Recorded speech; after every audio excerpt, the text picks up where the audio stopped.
Moves have been missed. She fell flat on my face. It was pure embarrassing.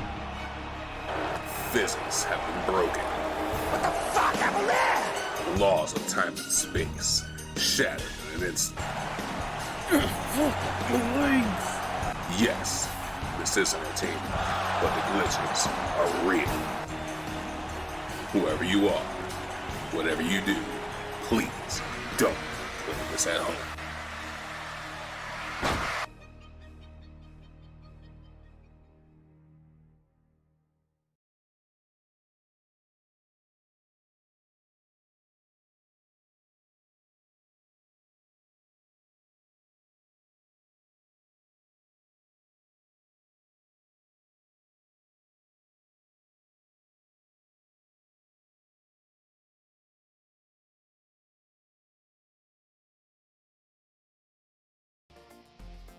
One. Hello everyone! Welcome back to a wee bit more of the guest booking. Got a very special guest joining us today. Not actually a wrestler, in fact a producer for a new promotion based out of the US called Uncanny Attractions, which is largely focused on showcasing LGBT wrestlers and people of colour who get the opportunities to give them the opportunities that they might not necessarily get elsewhere. Please welcome Darnell Mitchell. Hello, how are you? I'm very well. Thank you for having me. Oh, no problem at all. You were one of the people I thought, yeah, he'll be a good, he'll put something together, something cool on this. Yeah. Well, I mean, way to like put myself over. Yeah, of course I would. I just essentially, I thought to myself like, hey, just book an Uncanny Attractions card. So that's literally what I did. So just to make it easy. So scroll up, look at the list of names you gave me. So I'm very excited because Fire Pro is something that I've never played, but my friends tell me I would enjoy very much. So I do love seeing stuff from it. So the first name you threw at me was Lee Moriarty. Yep. Who I have made here.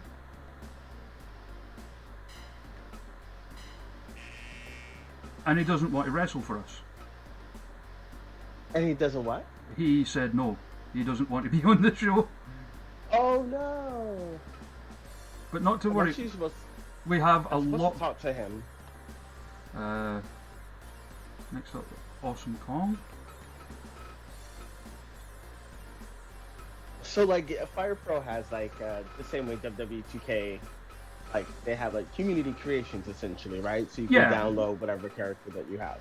Yeah, pretty much. It's that kind of thing. Not just like wrestlers, but like ring designs and stuff like that as well.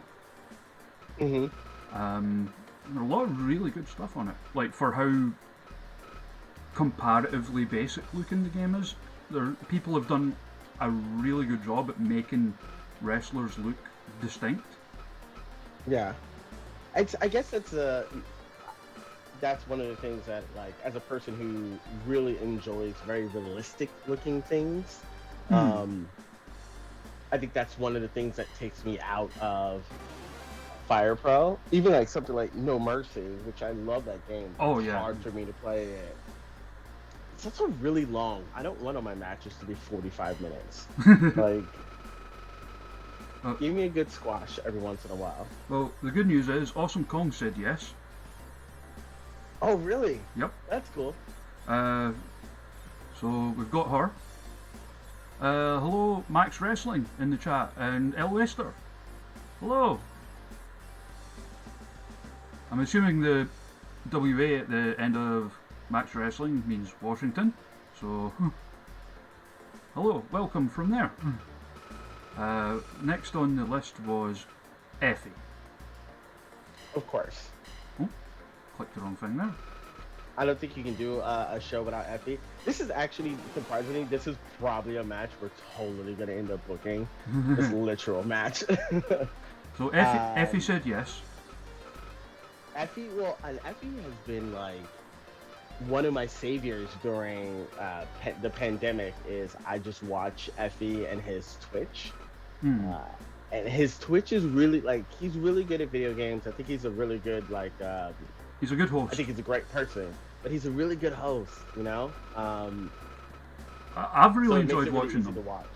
Like he does and for anyone out there watching this, he'll be on later today doing Monday Not Raw, which is he'll show a series of matches on Twitch, largely featuring LGBT wrestlers. And yeah, I mean, I'm watching that and I've seen on it like names that I've heard but not got round to seeing yet. And it's really cool because I'm always up for learning about new wrestlers and checking them out and stuff. Same with the thing IWTV did the other day. Oh yeah, well, shout out to IWTV and definitely shout out to J Rose, who, I will not soon forget your it's one of the reasons why we definitely started Uncanny Attractions is that we felt there was a clear, I don't want to say market, but for lack of a better word, market that just wasn't being catered to.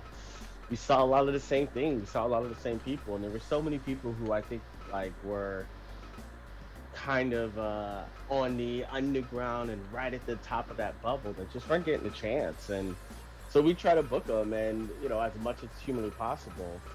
I think J Rose and IWTV did a really good job of highlighting how many African American wrestlers that are out there that don't get any attention whatsoever. But MV Young said yes. He better. Oh yeah, because he If helps. not, He helps run Uncanny, right? Yeah, we're the three producers. So it's myself, MV Young, and Lynn Fraley. So we all kind of have like different roles in what we do. Len comes from a production background, so she is an incredible producer, and Lynn's actually done everything from Coachella to Super Bowl halftime shows, all of that. So she definitely is one of the reasons that we're even around. But one of the reasons that we look as clean and polished as we look is definitely from her. Right. But yeah, MV, myself, and Lynn are the three people who run around like crazy people all the time. So. Well, the good news is Still Life with Apricots and Pears said yes. That would be great. I never met them actually. Every single time we're about to meet, like whenever they're in like Brooklyn, it's a time that I'm not around, or like we were supposed to see each other for Mania weekend, and I'm really excited to meet them because they seem like definitely my type of person. Also, like I keep misreading the formatting of their Twitter handle, and I keep reading it as Apricot Spears. I do it all the time too, honestly. Also, Naomi and Big Swole have both said yes. Naomi said yes. Mm-hmm. That's really cool. Right. We will try here. Oh yes. So you're in luck. So you're booking Solo Darling and Willow Nightingale.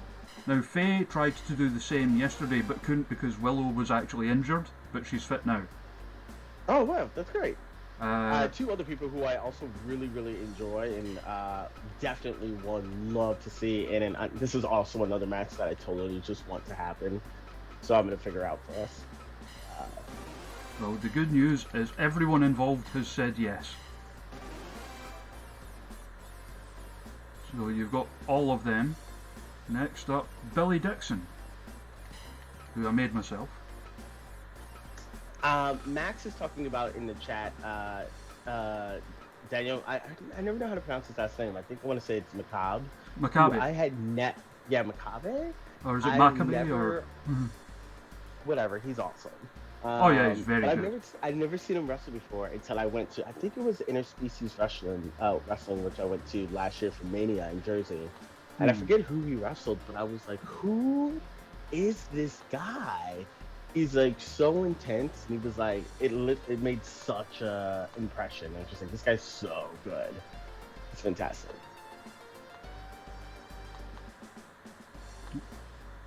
White Mike. Oh, where is he? Who was it? Ah, that's what was wrong. Oh, really cool. Uh, Yeah, man, that show ended up being like the Inexclusive Wrestling show ended up being probably one of my funnest shows last year because I wasn't even planning on going to any other shows because I'm from New York. I live in New York. Like I'm running around too much. I got my own show.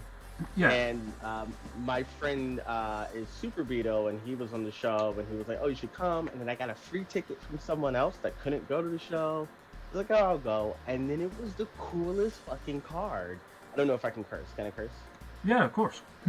Okay, I'm a cursor. But it was the coolest fucking card. I didn't know Chris Brooks was gonna be there, and if you follow me on Twitter, you do know that I'm like literally in love with Chris Brooks. I called him my husband, and he gave me for my birthday. He did like a happy birthday like thing for me, which was so adorable. But Chris Brooks was there, Dan Barry was there, Tara Calloway was there. It was such a good. Like, Nick Gage, I think, was in the main event. It was such a good fucking show. Good news and bad news. The bad news is Billy Dixon, who, as you can see, I put in a wee bit of effort trying to make, said no. No, that looks good. He looks like gay New Jack. But Trisadora said yes. Yeah. Well, Billy's also like, man, that dude has no free time because he works crazy hours because he's an essential worker. Oh, right, he's okay. Yeah, he works like really, really crazy hours. Whenever we do get to talk, it's literally like 12 at night, 1 in the morning, us on the phone because it's like the time he has. It was the same when we were trying to get Jayla Dark on here because she's like a medic now, now that she's retired from wrestling. So obviously that's a very important job at the best of times, let alone a time like now. Yeah. So it was a bit tough trying to get a hold of her, but we finally got her and it was a lot of fun. Right, so you need replacements for Lee Moriarty. Having a look at the list. Lee Moriarty, Billy Dixon. I need to try and get Darius Carter, of course. If you can't do Lee Moriarty, well, I'll just wait. You let me know when you're ready for me. So Darius Carter said no. Okay, so Billy Dixon, Lee Moriarty, and Darius Carter are the people you need replacements for. Gotcha. Lee Moriarty, do Darius Lockhart versus Awesome Kong. Right, Darius Lockhart said yes. And then who's Billy Dixon supposed to wrestle? Suge, right? I think so. One sec. Yes. I mean, there's also, just to throw it out there, there is our own roster as well. I mean, it's mostly local wrestlers, like from round my way, but there might be like a few names there that you know. I would do.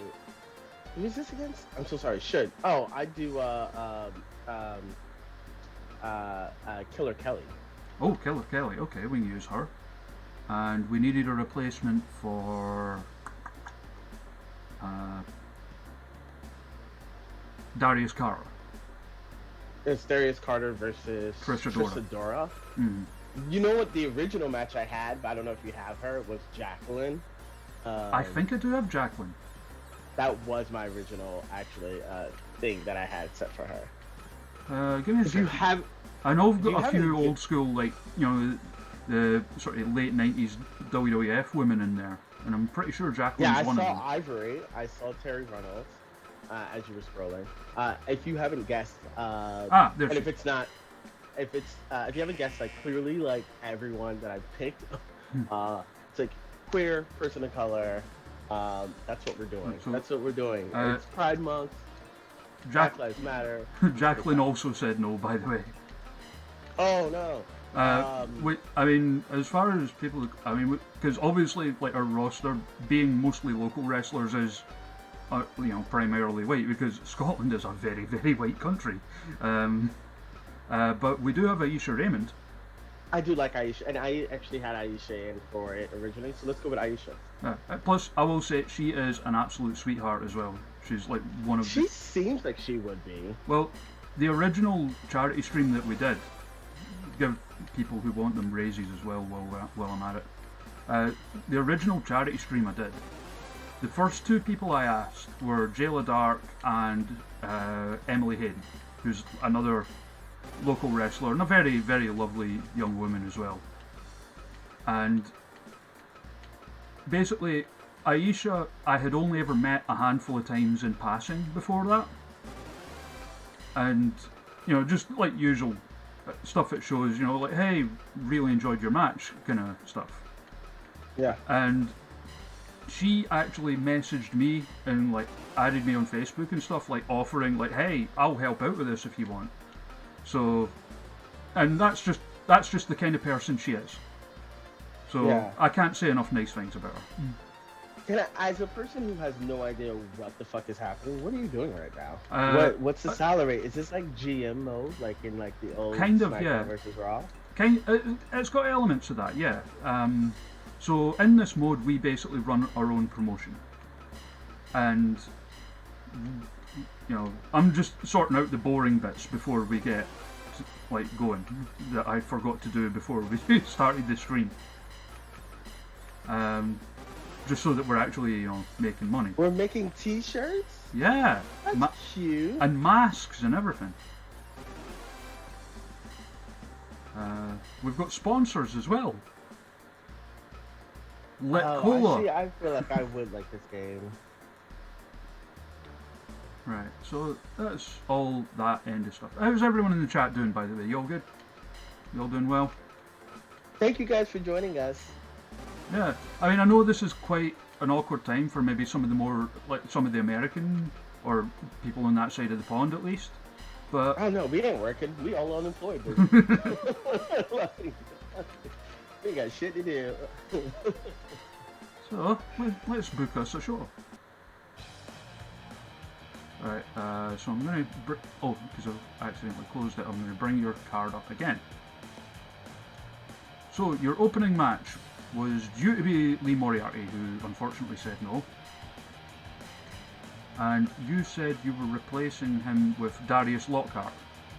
Yes. Against Awesome Kong.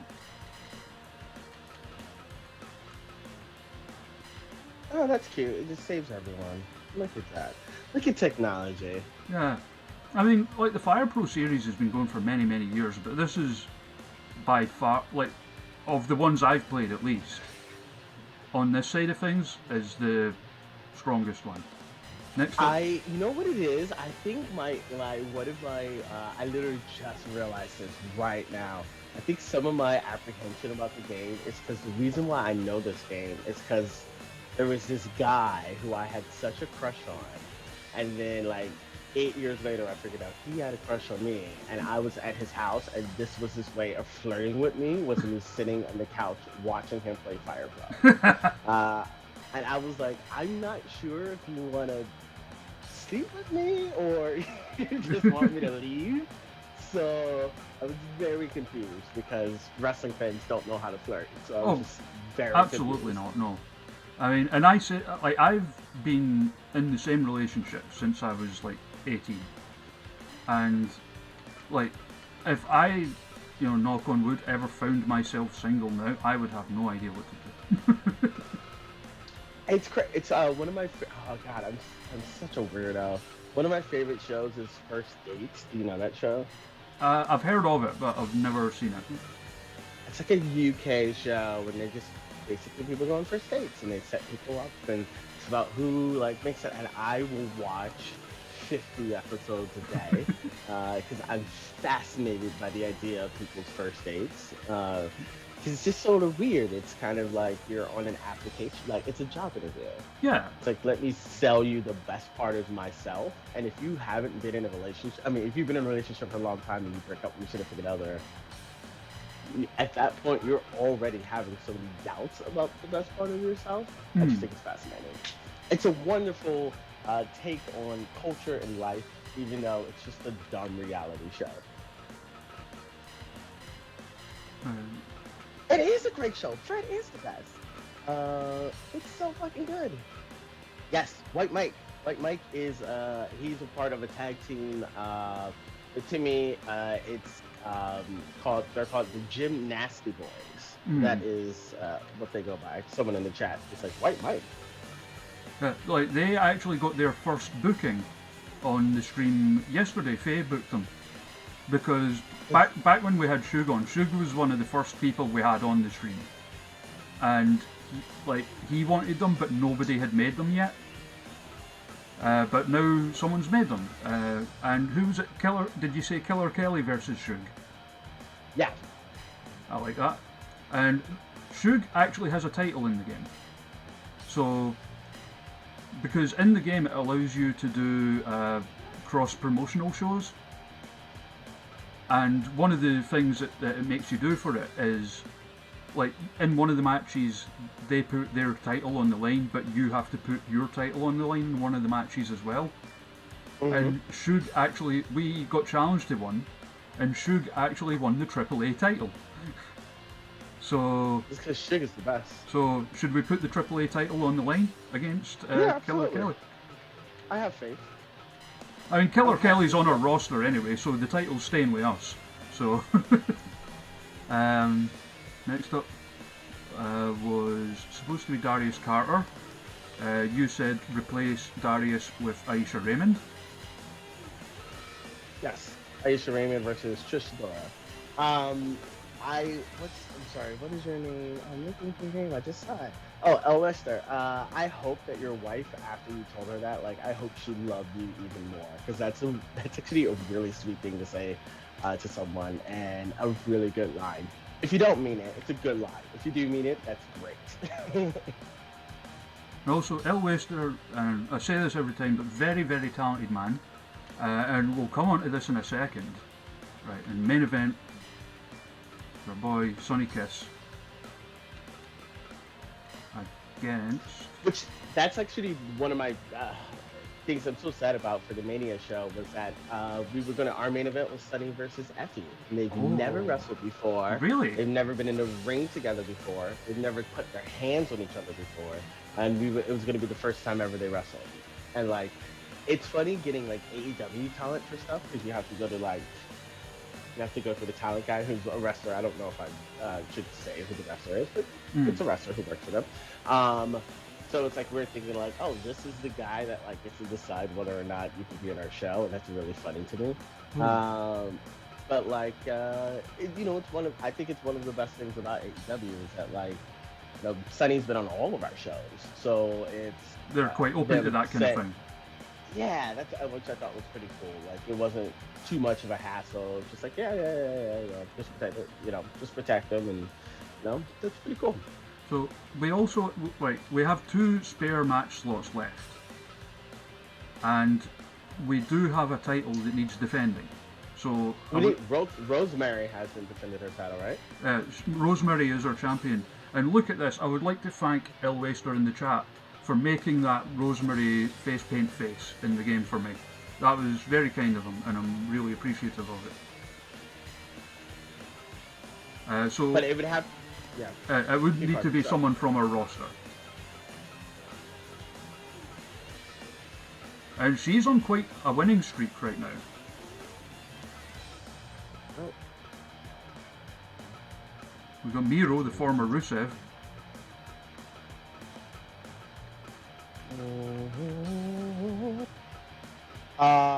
Let's do... Wait, who's the champion? Who needs to defend? The current champion is Rosemary. That's just Shug with his title showing there. Gotcha. So let's do Rosemary versus Piper Niven. Oh, a rematch. Because we did have... Oh, Piper's actually slightly hurt. Miro then. Miro. Slightly hurt, she fell down once. She can still work, but she would probably lose quicker, and that would affect the match rate. Hi, Alicia. Oh, hello, Alicia, and the Viper BDL. It's not letting me check because of the way they've changed up Twitch. It won't let me check the followers, but Thank you, though. Is the stream lagging? I'm not got any dropped frames or anything.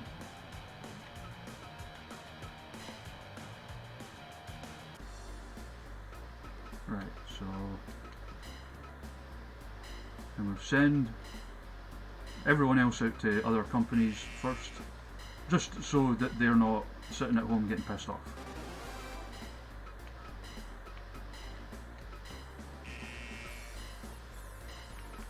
Well, that's cool that you can do that. Yeah, and doing that can like build relationships with other companies as well, so that it makes them more likely to allow you to have a loan of their people.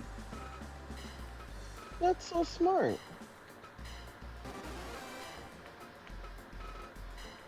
Because we, in the original save, before we I reset it when like the new DLC came out and stuff, the that so like in that, Ring of Honor and especially Impact hated us. Like Impact hated us because we signed Rosemary from them. Like actually, they didn't want to give you anyone. yeah, they wouldn't let us have anybody.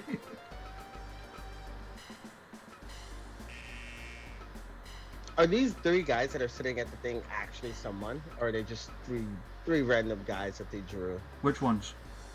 The ones that are sitting at the table when you go to that main screen. Oh, they're just like random guys. You gotta love a man that matches his shirt to his hair. Oh hell yeah! Because like I actually used that image when I did the poster for when Shug was on. But it was like him pointing at me, saying like, you know, like, what do you mean Robert Gibson said no? Because he wanted to get the Rock and Roll Express, and only one of them said yes. Only one? Yeah. Oh, we've had a lot of weird ones like that.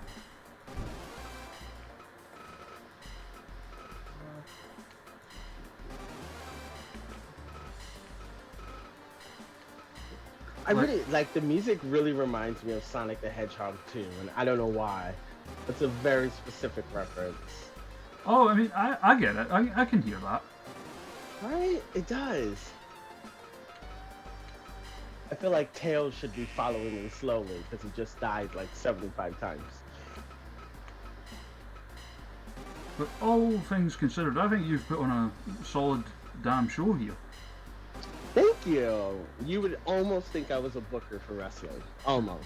It's quite funny because we've had a few like bookers and promoters on, and none of them are in the top half of the table. Well, now that you say that, I'm not going to be in the top half. I think you want to know what it is, because like even looking at Faye's stream from the other day, like she had that one match with like Shane McMahon. It was an 8-person matchup.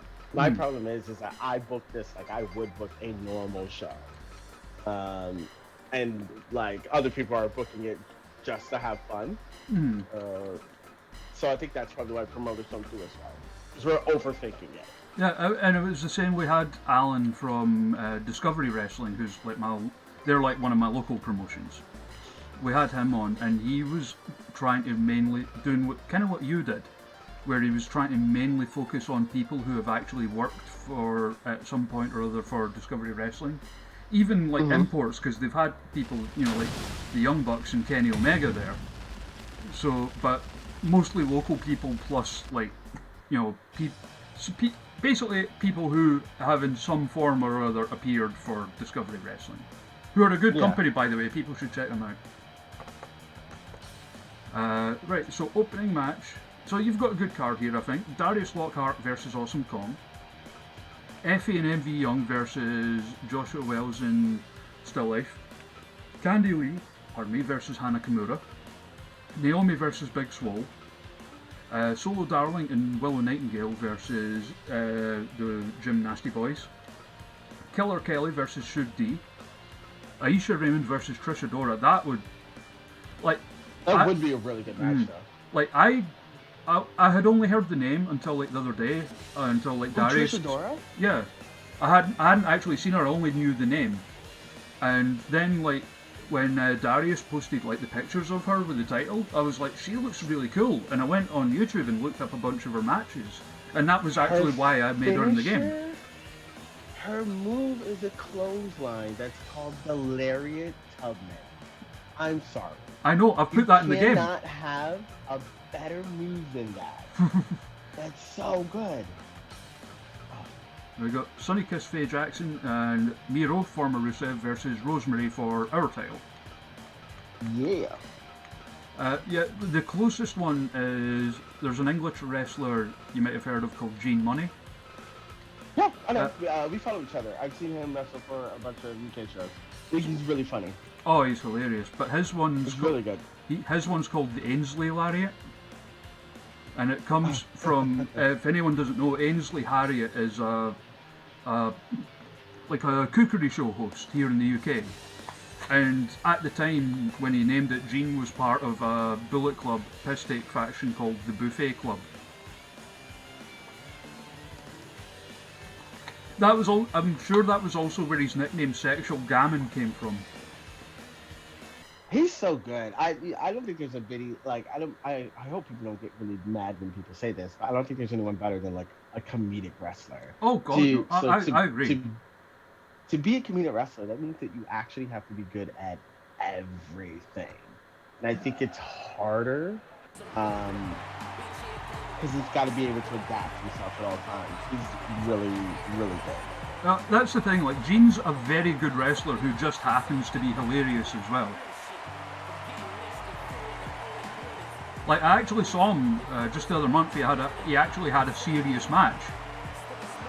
Well, he was like messing around at the start, but he had a serious match against Joe Coffey from NXT. Yeah. And it was fantastic. I love Joe Coffey for multiple reasons. if anyone was like, what does your perfect man look like? It is literally Joe Coffey. Like, no one should have a chest like him. I bet you he gives amazing cuddles. Amazing cuddles. Well, I can happily confirm for you, he's a good guy as well. He's so nice. He actually, like, we talk occasionally. He's like very sweet. He's a really good lad. Like, when I first started going to my like local shows back in like 2012, there was some names at the time that I knew, like the more sort of obvious Scottish names of the time, people like Lionheart, Wolfgang, but of the people who I was seeing for the first time at these shows, Joe and his brother Mark were the first two people where I went, right, I like these guys. They're really good. Joe's also, Mark is really underrated too. Oh. I think people talk about Joe a lot, but not really underrated. I love the UK scene. My first visit to London was in 2013, and so I went to one of the original progresses. Been to Rev Pro. I actually flew out to London specifically for Vader versus Will Ospreay, which now sounds like a ridiculous decision, but I literally just was like, you know what, I'm gonna go to London for this. But man, the UK scene is so fucking good. It's so amazing.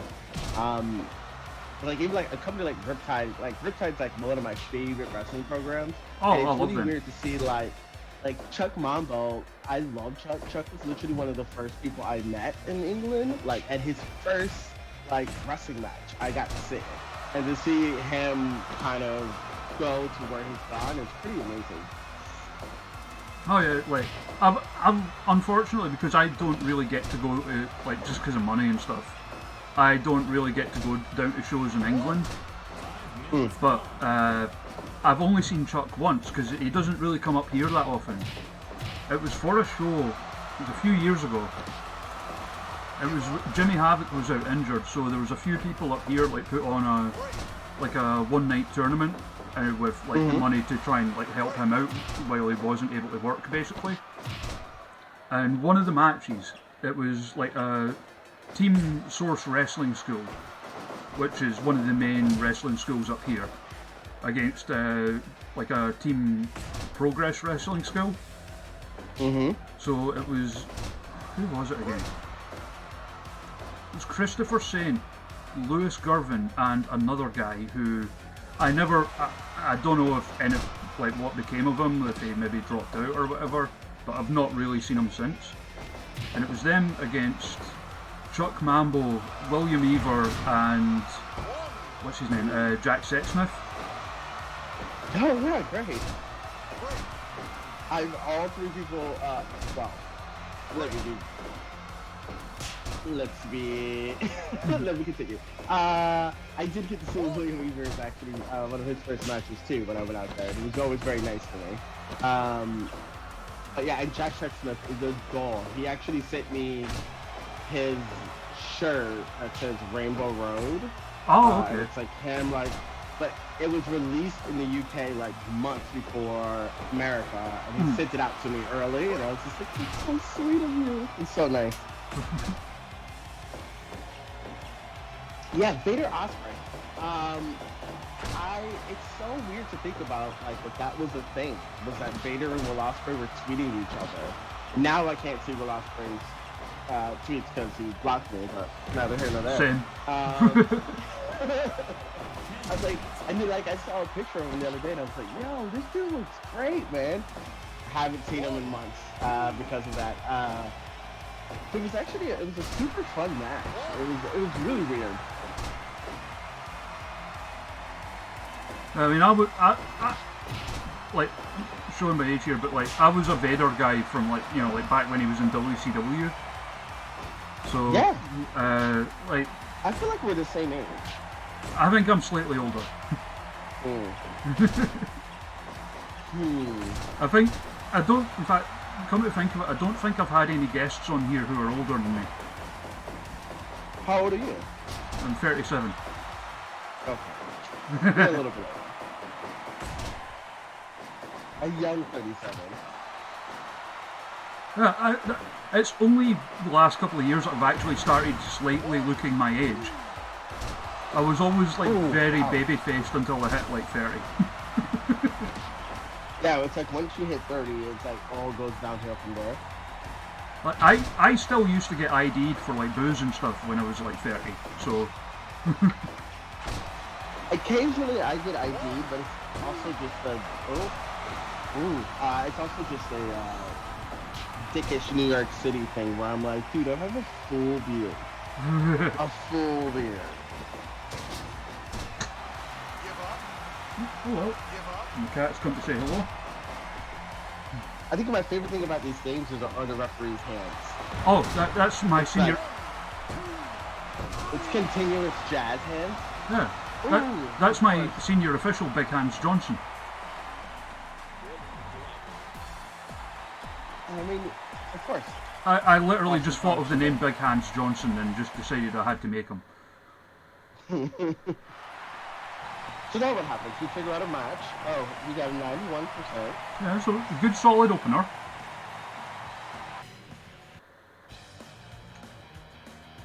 Next up, a tag team match.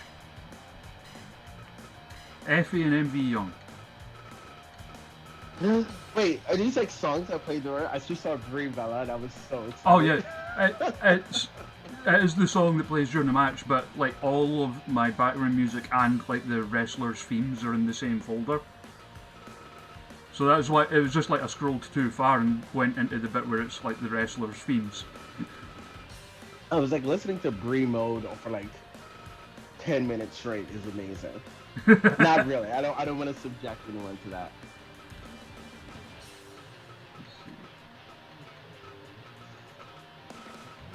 I know what we can do.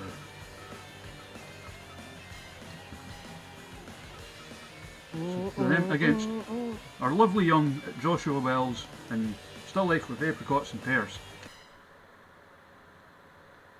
I'd like to assume that most of the people who are, well, I guess that's an assumption, but I was going to say a lot of people were on, you don't want to listen to Brie Bella in a row.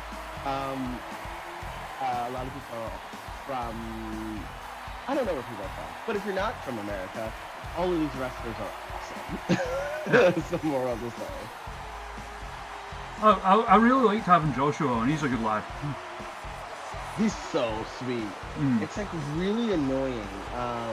He's like, it's really annoying.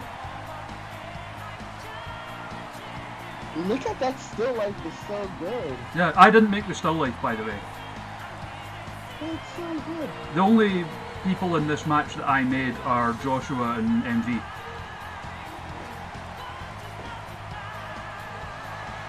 Which is surprising, MV wasn't already made. Yeah, I was surprised as well, because I went to look for him and he wasn't there. I was like, oh, okay. That's that's the way I start all my matches, with a bitch slap. Oh yeah. Sometimes you just got to slap some titty. And yes, slap it. That is Persona 5 music. Joshua uses it as entrance music. What is Persona 5 though? It's a video game. Like Joshua uses one of the songs for it as his entrance music. Oh wow! Like Joshua. Plus, Joshua booked a main event when he was on that I had never thought of before, and now I can't think of any other match I would want to see more. What match was it? Shibata versus Cesaro. Oh wow! I've never Shibata is like a. I'm not really personally into New Japan or Noah, but I totally get why people are into it. But Shibata versus Cesaro would be amazing. But Cesaro versus anyone is also amazing. Yeah, that's true. And even if Shibata's not my cup of tea, like I'm not an idiot, and I know that he's a fantastic professional wrestler. Oh yeah. And yeah, like there's plenty of Joshua's matches on YouTube, Slapper. He's like still fairly new. He's one of the guys who came from the Chikara school. Yeah, so he works really heavily with Chikara. He actually does a lot of the video edits and stuff like that. You actually see are from Josh. He's super talented and everything. But yeah, he's a really, really good talent. Very tall lad. Yeah. He's super, super sweet. Oh yeah, he's a lovely lad. I would love to have him back on at some point. Unless he's a heel at that moment. If he's a heel, then he's an asshole. Kayfabe. Oh, of course. And this is also a good thing. I don't think any of these guys have actually wrestled each other. Any of these people actually wrestled each other. Really? I know MV and Effie have wrestled before. Was I at that show? Oh yeah, I was at that show. It was the 4th of July in Brooklyn. It was a no ring, no rolls death match. Yeah. I got to wear Effie's leather jacket, which was great. Yeah, I don't think Still Life or Josh they're all like in the same area, but never got one-on-one.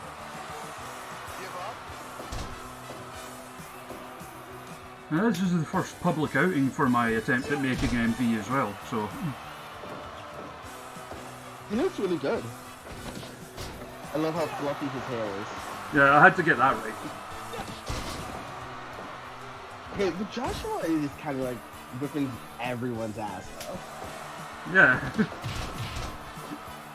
I don't know if like someone annoyed him in the back or whatever, but like.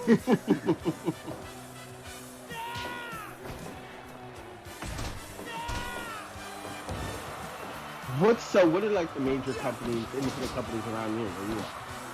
So I mean, the big one in Scotland is obviously ICW. Yeah. Especially now that they're like affiliated with WWE. Yeah. And but besides that, there's Discovery, which is based here in Edinburgh. They're like one of only, I think, 2 companies based out of Edinburgh, actually. Most of the wrestling companies in Scotland are like over in the West Coast. Like, sort of like Glasgow, Ayrshire kind of area. Mm-hmm. There's like WrestleZone up in Aberdeen. There's Fierce Females, which is like an all-women's company based in Glasgow. I've never heard of that. That sounds awesome. They used to actually be part of ICW. I don't know the full story of what happened, but they ended up like breaking off and becoming like an entirely separate company. They've got a cursed championship. Why?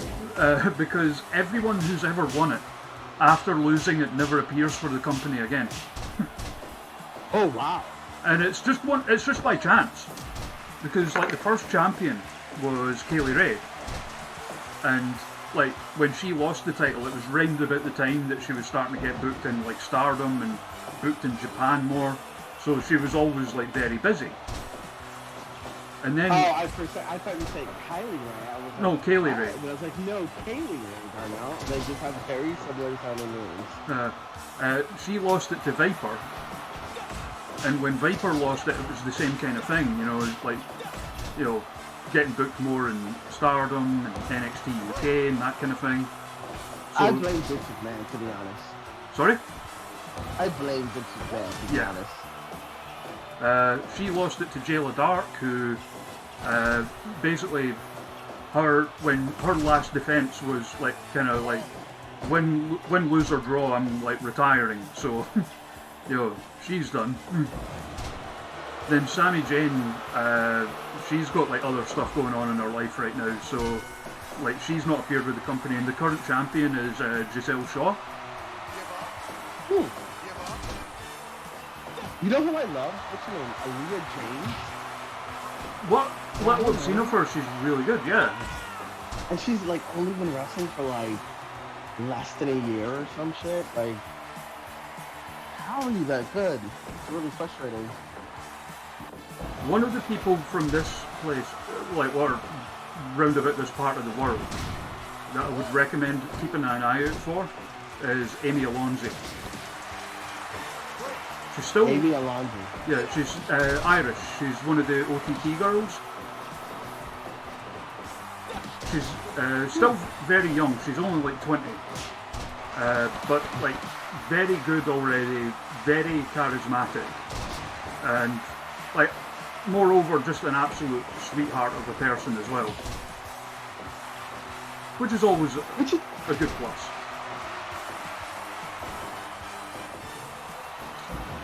That actually makes sense, because it's WWE. Sorry, they have they definitely use a lot of those other companies as like feeder companies. Yeah. So it's like this is who Evolve has. I want this person. Let's do some stuff together. ICW, I want this person. You can borrow this person. It's smart on WWE's part, but it definitely leads to some pairing, potentially unfortunate situations. Yeah, I mean, with Discovery, because they're obviously like not affiliated with WWE, so there has been a few times where like people have had to pull out because like WWE needed them or requested them. Like for a while, Joe Coffey was actually their champion, and there was a few shows that he ended up missing because he had to do like NXT UK or whatever. Yeah. Like I'm in two minds of it, because on one hand, I'm not a fan of the idea of any one company, whether it's WWE or anybody else, having so much influence over an independent scene.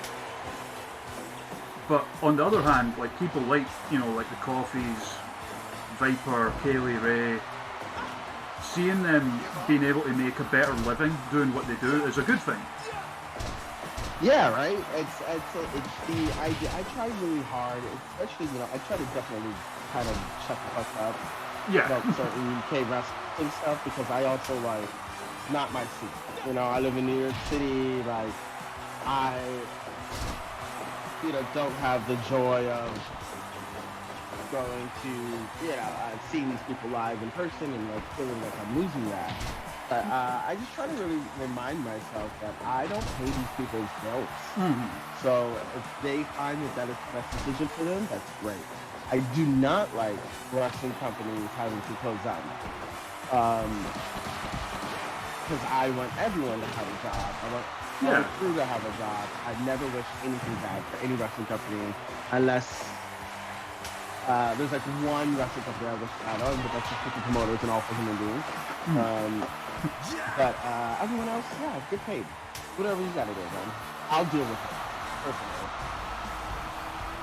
Effie wins by kissing him, apparently. Oh my god, is that his submission? Yeah. That's actually really amazing. And very on brand for Effie as well. Very on brand. Like, the Effie character, oh wow. Look at the queers. That's amazing.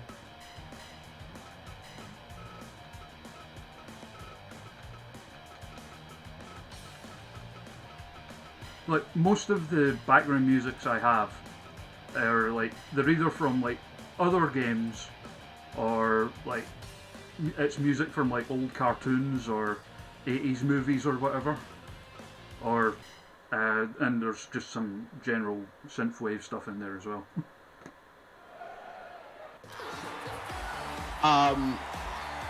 Yeah, the thing about Chainsaw in the system is like seeing people's work. This is probably really unprofessional for me to say out loud, but I guess I'm gonna say it anyway. As a promoter, I believe in supporting independent wrestling. Yeah. Get IWTV, get Riptide, get whatever you can get that can, Powerbomb TV, whatever, that can go to the support of independent wrestling, because that really does go in people's pockets. There are certain wrestlers that wrestle for certain companies that I do not watch. I do my best to not put money in companies run by billionaires. So there are multiple companies like this. Yeah. So if you need to watch matches and you happen to do it a different way, but just always give money to independent wrestling companies. The other stuff, do what you need to do. Yeah, I mean, like IWTV. Oh, hello, T. Gray. How you doing? I can't recommend IWTV highly enough, because there's something for everyone on it. Like, if you can think of a style of wrestling you like, someone is representing it on there. Yeah, like I really just like my wrestling to be as diverse as possible, just because I just get super bored seeing the same thing over and over and over. Oh, so like when I got IWTV, it was just like, yo guys, what am I watching? And like, I appreciate that my Twitter nonsense has allowed people to realize, like, oh well, this is the type of stuff Darnell likes. This is the stuff he's always talking about. So I was introduced to like Bizarre Lucha, who I very much so enjoy. It's owned by Trip Cassidy and Shotzi Blackheart. But they do a great job of entering the wrestling, of having every single type of person, of doing every single type of match, and I'm just like, that's why I have IWTV. It's because of shit like that, and that's what I want to see more. Mm-hmm. Like, I mean, it's one of the reasons. Like, the only companies I get to see frequently because of where I live and money being what it is are Fierce Females and Discovery. And one of the reasons I like Discovery so much is it's like almost like a microcosm of what we were just saying, in that there's a bit of everything on it. Like, within reason, because it's like family shows, but so you're not getting like full on like death matches or anything like that, but like there's like high flyers there, there's technical wrestlers there, there's comedy there, built around like good local people like Joe Coffey, Joe Hendry, Christopher Saint, Lewis Gervin, Sammy Jane, Session Moth Martina. Plus you get like people who, like Gene Money's a regular there. Shug, when he was based in the UK, was a regular there. So there's like a good mix of everything. Suge is such a like interesting like story. Just like this man from Georgia, like betting on himself and going to the UK and like making such an impact. Yeah, oh and being booked everywhere, and it's really cool, and it's really uplifting. I remember when I contacted him for Uncanny, his match was supposed to be different. It was supposed to be him versus Casanova Valentine. Right. And we had to change it, and then I was just like, you know what about Still Life? And because he had already been contacting us, it made sense, and I was just like, this is a really interesting match that you would never see anywhere else, because I'm all about interesting. But I remember him saying something like, I'm only taking wrestling shows for Mania, and from here on out that are interesting and that tell a story. No longer am I doing just to wrestle. And I thought that was really, really beautiful, because it's like he's in the position to say like, hey, I want to make sure I'm on really diverse cards, and I want to make sure that these cards represent also who I am and the matches I'm in. And I don't know many people who do that. Oh, totally. And we were saying this last night as well when we had Faye Jackson on, but like Suge is one of those people you'll be hard pushed to find anybody that has an unkind word to say about him as well. He's very well liked for very good reason. Yeah. Like everyone from like the scene over here that met him loves him. He's a character. That man, he's just got his own like air about him. He's got his own flow. It's actually one of my favorite interviews with him and I. I got to do the We The Indie podcast with him, and it was, I don't know, it was super comfortable, and I felt like I was talking to a friend who I knew for years, and we only had a handful of conversations, and that's the type of person that Suge is. It just automatically makes you feel like family. Yeah, it was like, I can't say enough kind words about him. And again, when I did the charity thing that like started all this out, he was one of the first people I asked, and unfortunately he wasn't able to make that, like the one for the Beatson, because like basically it was one of those just kind of real life got in the way kind of things, because of the timing of everything. That charity stream just happened to fall on the weekend that everything was starting to get shut down and stuff. Yeah. So, but then he came back, he did a stream with us, it was such good fun. And hopefully I can have him back at some point. I know he's quite busy right now, he's got to work with AEW, and good for him. I'm really, really pleased Good for him. He deserves it so much. I agree, and I think one of the things that showcases how good he is, like,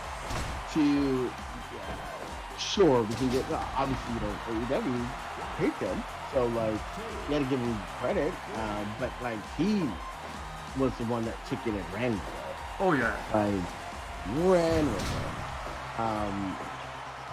Speaking of, Candy's, like, beating her ass. Like, oh. They're both really good. Hannah's like gorgeous. Like the creative wrestlers of the custom characters are like, do you create like garments, or they just have literally everything and it's the custom creation? It's hit and miss. Like there's like different parts. Like that, like the singlet type thing that Candy has on is about 3 different parts that make up that singlet. But there's other variations that you can have on it as well. And obviously when you put the part on, you can recolor it as well. Whereas the Hana is actually a licensed one. Oh, that's that. Because the only licensed DLC characters in the game are all either New Japan or Stardom.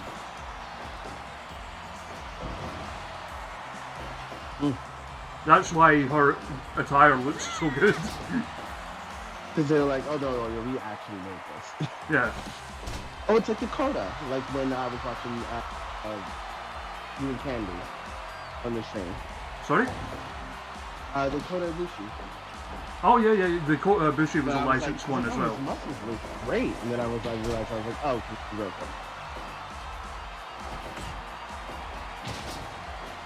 Kuroko. So like, I mean, there's some of the people who have since obviously like left Stardom or New Japan. Like there's like Kenny Omega was part of it. Kushida was one of them. Did they get taken out of the game? No, they're still in. And you can, even if you're just buying the game now, you can still buy them.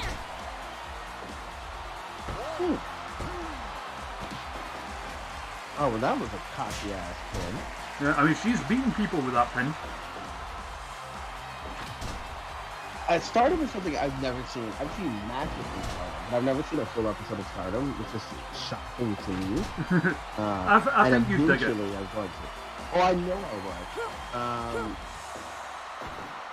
It's just finding wrestling and like having a podcast myself, and it's a lot of wrestling I have to watch, and it's I get exhausted. Oh yeah, there's so much to catch up on. That was kind of like what I was like when I first got IWTV. It was like, where the hell do I begin? Yeah, it's like, how do I start? Like, so I just started looking up like matches of my friends. It didn't went from there. Yeah. Oh, I see this move.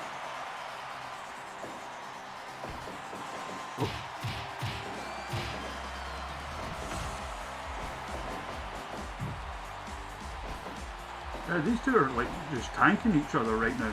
Yeah. Oh, that's it. Oh, never mind.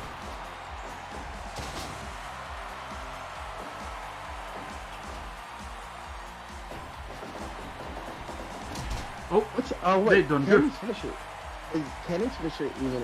Is we able to make that in the game? The one where she does the split. No. Like. Unfortunately Yeah. not.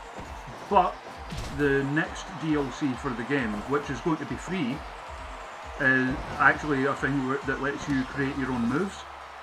Ooh. So no doubt somebody will make it on that.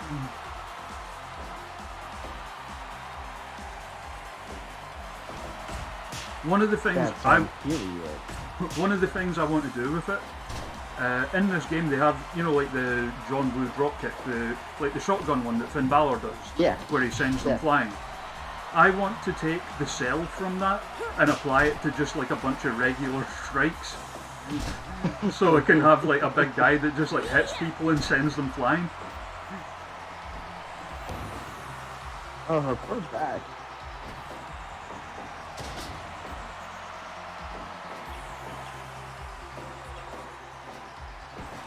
Oh.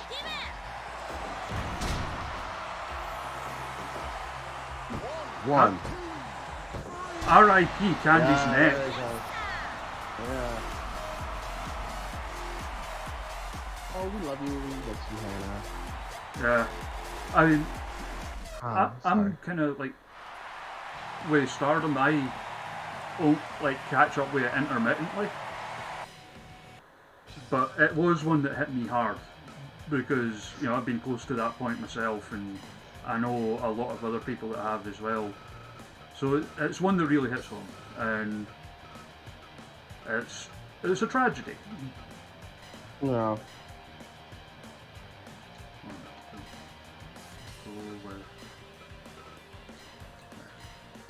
Double Dragon. So, anyone just tuning in, one of the reasons we're doing this, the donation link below the stream has been replaced with the donation link for House of Griffin Gracie. House of Gigi. Yeah. Tell us about them. Yes, if you can, if you have any extra money to spare, please donate to House of Gigi.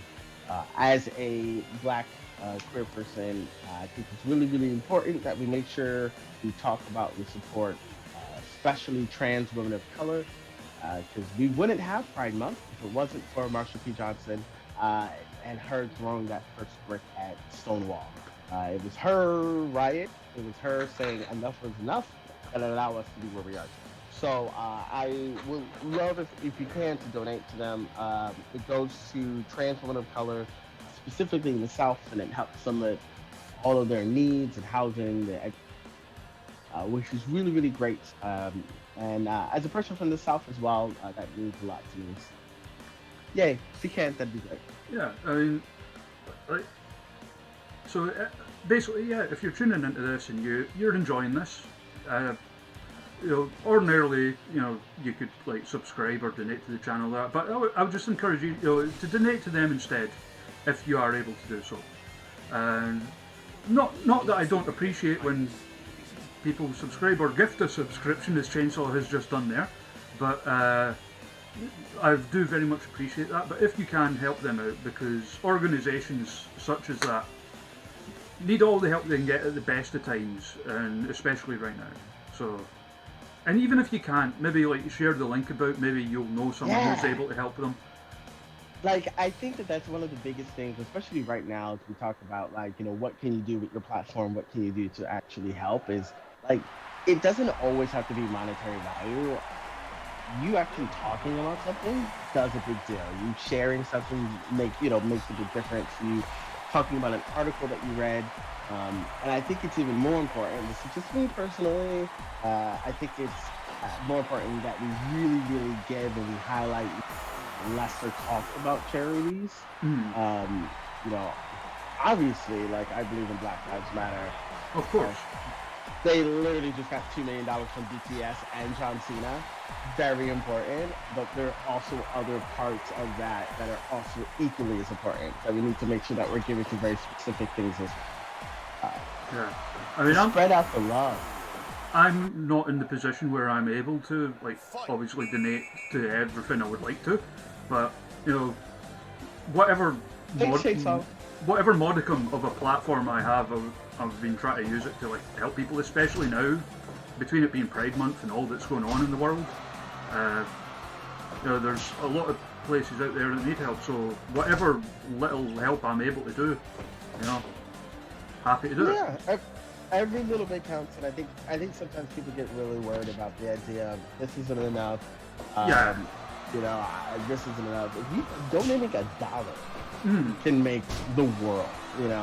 Give what you can, promote what you can, share what you can. Because for all you know, you might be sharing it to that one person that really, really needed to see that link. Really needed to see that charity, and you can make a bigger deal than you realize. Yeah, I mean, that's the thing as well. Not only might you know someone who's able to help, you might know someone who they're able to help. Yeah. I do love,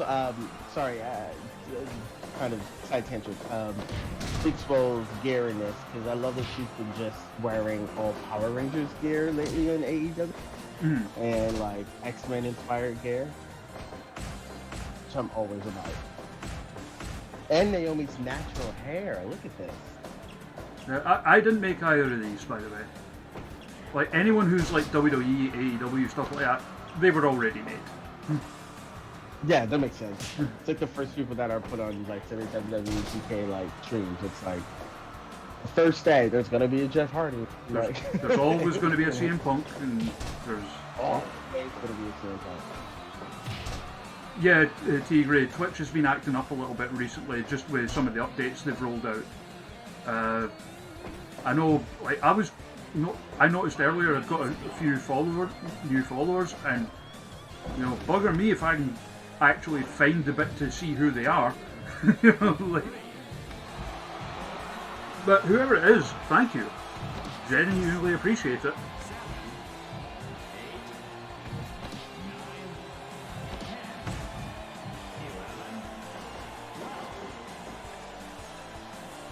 Also, like, I can't remember who did it, but someone made like the glowing, like the multicolored glowing like Naomi shoes in the game. Really? Yeah, look, like watch her shoes. Oh, they do change. Look at they go. That's so cool.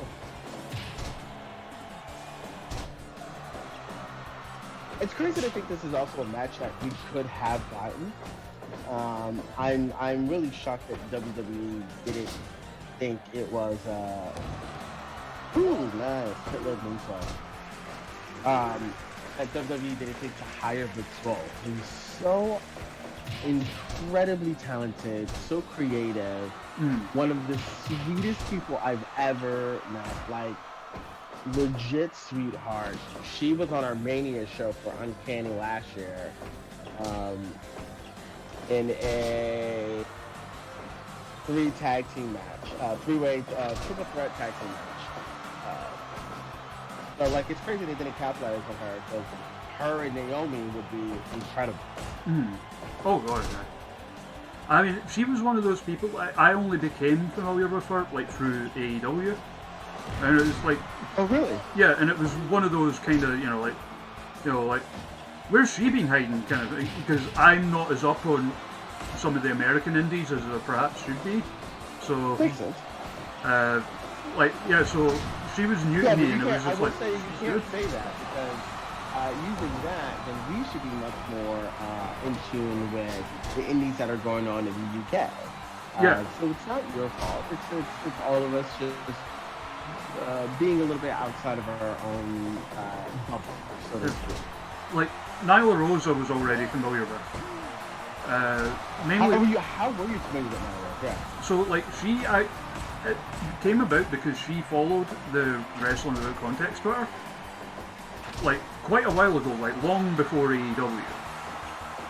And like, generally, if a wrestler follows the account, if I don't know anything about them, I'll just follow them back. Yeah. And because it's like, hey, that's a new wrestler to check out. And I followed it. I looked up some of her stuff, and it's like, hey, she's good. I like her a lot. And then, obviously, she, like, I think about a year or so later, she shows up in AEW and, doing amazing for herself. And great to see.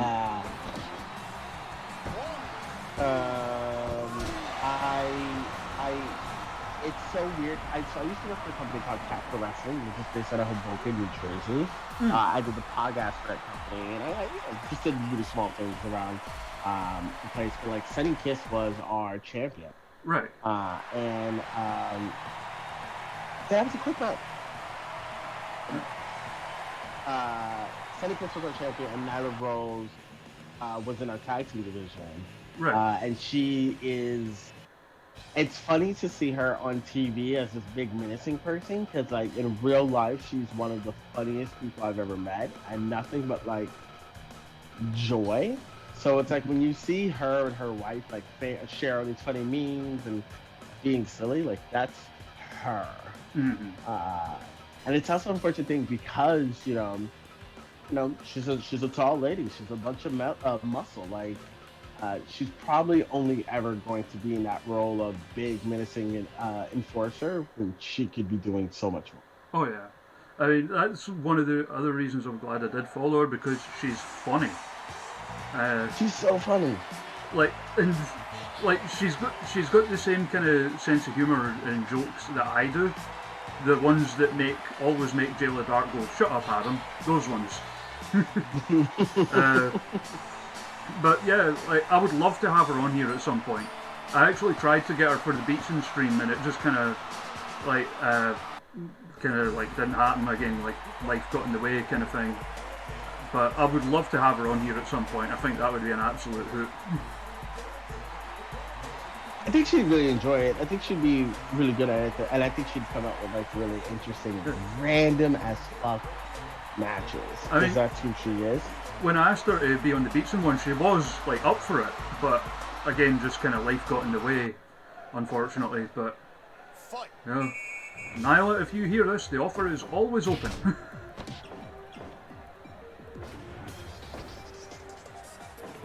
I can't remember. Is this the match that Faye tried to book?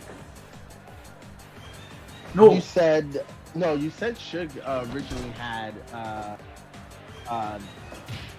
Gymnastic Boys, but someone was injured, maybe? No, Suge wanted them, but nobody had actually made them in the game at that point yet. Gotcha. And Faye booked them last night. It was... What match was that? Oh, look it up. I've got the worst memory. because I know she wanted to book Solo and Willow, but Willow was injured. So she ended up... Oh yeah, because it ended up in Solo... She ended up teaming up Solo Darling with Killer Kelly instead. Solo Darling with Killer Kelly? Killer Kelly? Yep. That's a team. That is. Willow and Solo have been like really, really interesting to watch. They're based out of North East. Like I remember watching Solo back in like 2000 and like I don't know 14, 15 when she was in Shimmer and stuff. And it's weird we don't talk about her enough. She's so like how far she's come, and she's so funny and super professional. She comes out with her fucking dog too, like. Oh yeah. And that dog gets all the cuddles. They're so happy. It's just like. And yes, I've just looked it up, Chainsaw. So yeah, like this match, Faye tried to book this match as well, but Willow was injured, so it ended up being Killer Kelly instead. Well, look at that. Great minds think alike. Yeah. Faye is my auntie, so it makes complete sense.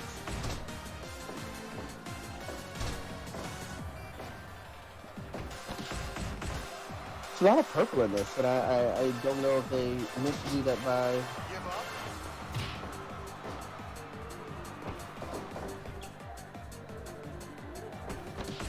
And yes, Chainsaw, neither of them knew that the other was planning on booking that match. Great minds, man. I tried. I miss Faye so much.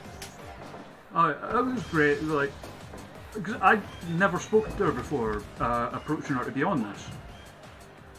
Well, like, I figured it would, like, you know, if she was kind of like, who the hell's this? Are you some kind of weirdo or whatever? Like, I figured, you know, because like, like I know you know her, so I can be like, oh, Darnell knows me. Darnell's coming on. You know, like I'm okay. Did you Trust me. drop me for Faye? No, but I would have if I had to. Like, because like I'm always. I was like, I'm not sure how far name dropping me will ever get you. I don't think it'll get you very far. I'm always a bit more apprehensive about approaching people to do this when it's like someone I don't have like an in with. Like if it's someone that doesn't follow me or whatever, but like I just kind of figured out why not and approached Faye, and she was like, "Yeah, that sounds like fun. I'll do it." Yeah, like Faye's also, you know, like if we get to raise money for whatever, it's like for whatever charity, Faye's all about that, which is incredible. Oh yeah. It's still one of the biggest letdowns about the lack of indie wrestling week. I try not to say Mania week, actually. I just get better at that. Trying to say indie wrestling week more often. Because at this point, like, a lot of people don't even go for Mania. Oh yeah, I mean, I don't even go for Mania anymore. I just go for the indie wrestling. I said that to Faye last night. If I ever did make it over, it would be for the shows around WrestleMania, not Mania itself. Yeah. Like, because there were so many shows that were obviously scheduled for this year. You know, such as like the Uncanny one, there was Faye's show, there was the Warhausen one, there was Effie's one. All these shows that had their own individual stamp on them. Something that made them a bit different from the other ones. Which is not to be shady. Mm-hmm. As I'm shady.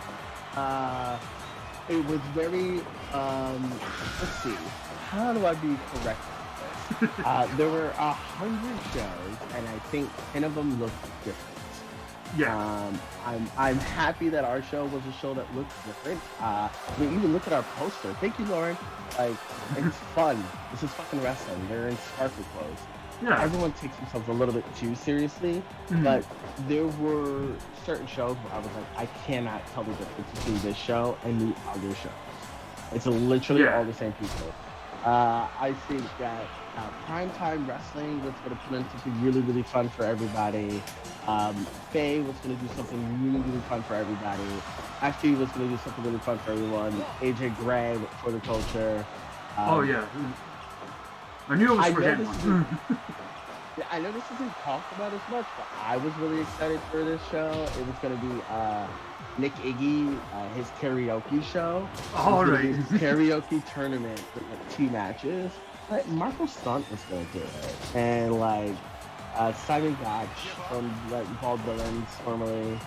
MV was gonna sing. I think Shig was gonna sing. Like I remember seeing Shoot talking about it. that's what I want to go see. Like that's the type of shit I like. Yeah, Like, I would definitely great- have checked that out. Yeah, it's been fun. I don't need to see 25-minute worth of great matches, like 6 hours. I'm good. Like, let me laugh. Let me give me some kaiju big battle. Yeah, oh god, yeah, I love Kaiju Big Battle. Yeah. Like watching the one on Fight a couple of years ago, where they had Zach Gibson and James Drake come out as like the cops in the hot pants. Right. Oh no, I'm thinking of something else. I'm thinking of Top Wrestler and Wrestling was coming out as Cops and Hot Pants, which was a great sight. But I was saying that to Vay last night, like that could be the follow-up to the Grey Sweatpants Battle Royal, like a hot pants one. Because like Grey Sweatpants, she said, is like for, you know, the people that like looking at men. Whereas a hot pants battle royal, you know, you can make it intergender, so there's something for everyone. They were gonna have. She was gonna have a. I forget what the other match was. It was like a woman's sweatpants match. Which Yoga I thought pants was gonna be match, really- then. Oh, yoga pants. Yeah, that's what it was. Yeah. So I was like, yeah, that's fabulous. That's fantastic. I will say to Chainsaw, the For the Culture thing is going to be really interesting because I think that GCW has been largely mentioned as a big company where they don't really have a lot of people of color on their shows. They don't really have a lot of women on their show. They don't really have a lot of kids. And I think one of the best things about For the Culture is there were names that I hadn't heard of that AJ Gray was booking. Even though that show didn't happen, GCW's first show back, whether or not you think anyone should be wrestling, I'm definitely not going to get into that conversation, but their first show back have a lot of people of color, this is why we talk about this. And, hopefully that they take that and they realize, hey, maybe this is something we should probably always do. Yeah. Because I love to see wrestling companies grow. Oh, totally.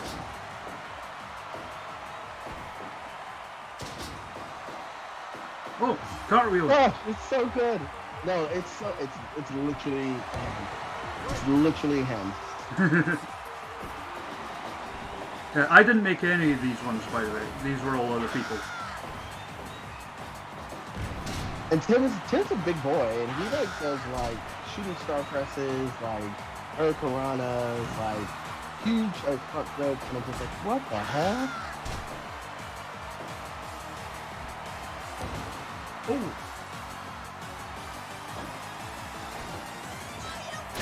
Oh no! Ooh!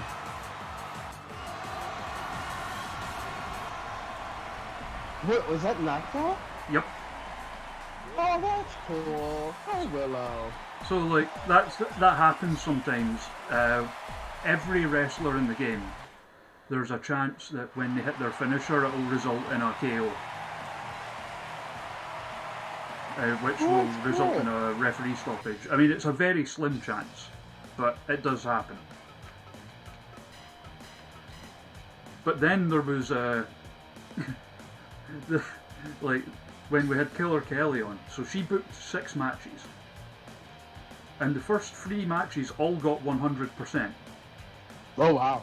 But then, like sometimes if like a critical, like a knockout like that happens too early in the match, it will hurt the rating.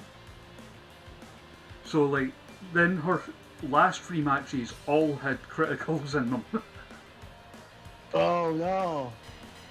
So she ended up like I think just outside the top 10, tied with Debbie Keitel. Who my friend I was gonna be very name dropping. My friend who works with her, like talks nothing but positivity about her. Like says how much she is like the best person. She's so super sweet. talented. very adaptable. Like she's so whatever you versatile. give her, she's gonna do. So versatile. So charismatic, and she's only been wrestling for like just over 3 years.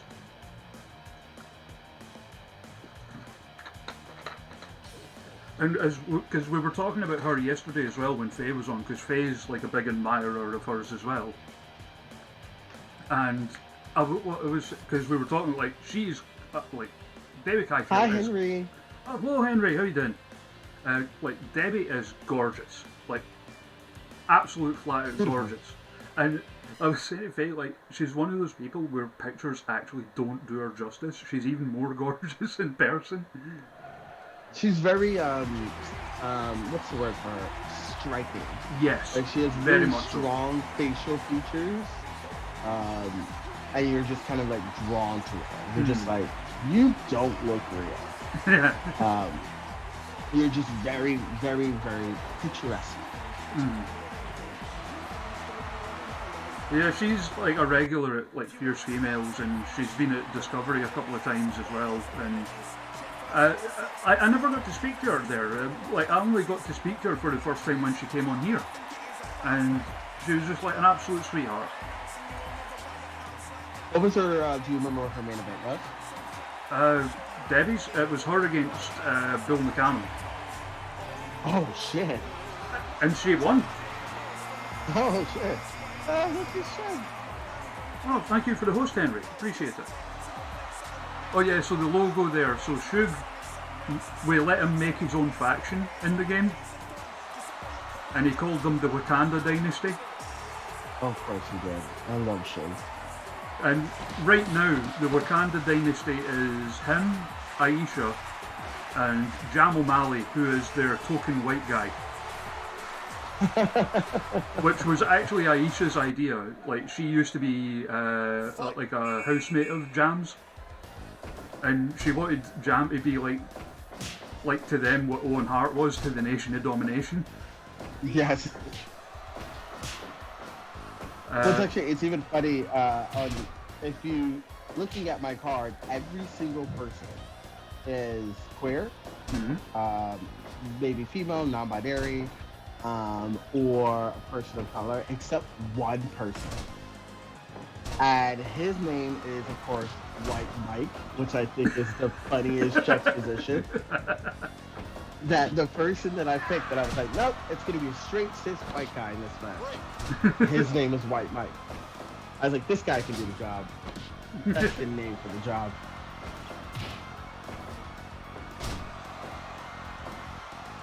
I was actually, you know what, the other day, this is the thing about wrestling that I love, is that my friends, whenever they introduce me to someone, they always like make sure they mention that I like wrestling, because it's just, it attracts the most interesting people. But I was talking to my friend, and her person she works with, he's Mexican.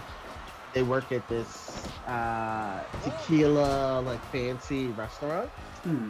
And she was like, oh, wait, do you watch wrestling? And he was like, no, the wrestling I watch, you probably don't know the wrestling I watch. So I was like, try me. And he was like, you know, CMLL and AAA. And I was like, oh yeah, of course. I remember just watching when what's his name? Blue Demon, right? Isn't that Blue Demon Jr. Yeah, and I was like, oh yeah, I just watched that match not too long ago. And then and he's like, what? I was like, yeah, dude, like, I try to watch everything. Like, I've probably only seen 4 or 5 AAA shows, but like, and I never know when they're coming out. I just happen to be on Twitch, and I'm just like, oh shit. Like, wrestling is so diverse and so like huge, which I love about it. But you can always find something to talk about. There's a thing I do at my work where, like, whenever we have like a new hire, usually the younger ones, like, because it's a shop of working, and a lot of the younger hires are like, you know, people who are, you know, still in their last couple of years of school, or they're at college kind of thing, and they're just trying to make a bit of extra money. So like, one of the things I'll do is I'll blindly ask them who their favourite wrestler is, without asking if they even like wrestling first, just to see what they say. Smart. And most of the time, because most of them don't watch wrestling, but most of them will say like The Rock or John Cena, because and mainly because it's usually like the only ones they can name. But one time I asked this young lad, and at the time he was like 16, and I was like, so who's your favourite wrestler? And he went, can I have a think about it? I was like, okay, sure. And like I figured out he's just blowing it off, he's trying to get out of the question or whatever. And he comes back to me about half an hour later and goes, Fit Finlay. And I was like, yes! Keep this boy. That's so adorable. Fit Finlay's also really amazing. Oh god, yeah. And I will never, I think, that's good. I think one of the things about Finn that is really incredible is that he was able to, while no, he didn't win a lot of big, championships and titles, he was able to put together a solid body of work. Oh yeah. And continue his legacy by his huge influence with the women's division in WWE, which wouldn't be nearly as good as it was if it wasn't for his work and his time and his energy. And like that's such a great, like you can't, because I don't want to make it sound like I'm talking about someone's accomplishments, like a woman's accomplishments, like talking about a man. Yeah, but he did help part of Trish's career. Like he helped make a lot of people because of his willingness to listen and teach, and it's a really, really hard thing to do.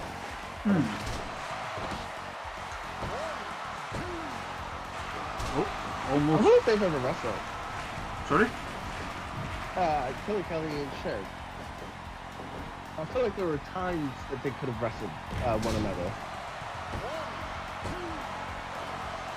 I mean, I would love to watch it. I mean, as I said, Shug became a regular at Discovery. Everyone there loved him, because how can you not love Shug, right? But to you and to anybody else who's out there listening to this, Killer Kelly done goofed. If you haven't seen Shug's matches with Gene Money, you owe it to yourself to go and watch them. The most ridiculously fun matches I've ever seen. Oh. Shug retains. I think it's because she ran into the turnbuckle. It messed up all of her senses. Yeah. Rector equilibrium. Oh, 100! I think I have 400 maybe. Hey, you got a few. Let's see, so that was 6. I got a low 86. So you 3 out of 6. 4. 3. Oh, you're right. 4. 4 out of the 6 have been 100s. So you're going to be up there. I'm usually never on top, but that's for late night talk. So hey. I mean, I don't think top place is within your grasp because of how exceptional Face Show was. It's never going to happen. Yeah. But, you're going to be up the top end of the table at least. Quite where I don't know, because the top 10, they're probably like right by each other. Yeah, there's a few of them that are like very, very close to each other. Next up, Aisha Raymond, Trish Adora. I also did book a lot of single matches, and there's a reason why. My favorite match, my favorite type of match, I couldn't book. My favorite matches, I don't know why, but I would good triple threats. It's weird because you can do triple threats in the game, just not in this mode for some reason. And I have no idea why. And I agree, Chainsaw, I'd love to see this match in real life as well. Right?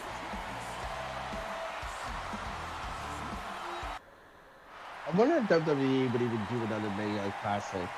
I'd love to see every company do stuff like tournaments with like just talent that are involved and see where it goes. That'd be really cool. I'd love to see AEW tournaments because I think they do tournaments well. I'd love to see them actually look at their women in a tournament.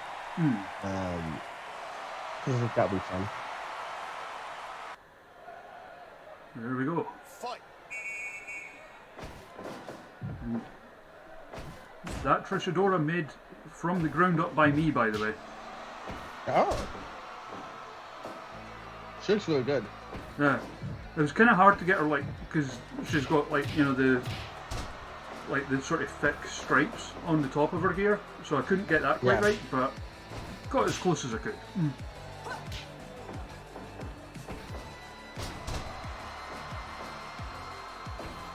And Aisha, in her game, of course, a former Benny Hill Memorial Champion. Where does she usually wrestle out of? I had never heard her before, and then I saw her in the Mae Young Classic, and I was just kind of like, who is this? She's from London, but she lives in Glasgow. Like, she's lived up here for like a few years now. She wrestles in Japan sometimes. For companies like Ice Ribbon and Seedline. But I know she was over in Japan the same time as Jayla Dark, because I got sent the karaoke videos. Ooh. You know what? A great match would actually be a triple threat between Trish, Aisha, and Shakara. Oh Is yeah, that how you say it? Yeah. Chikara, yeah.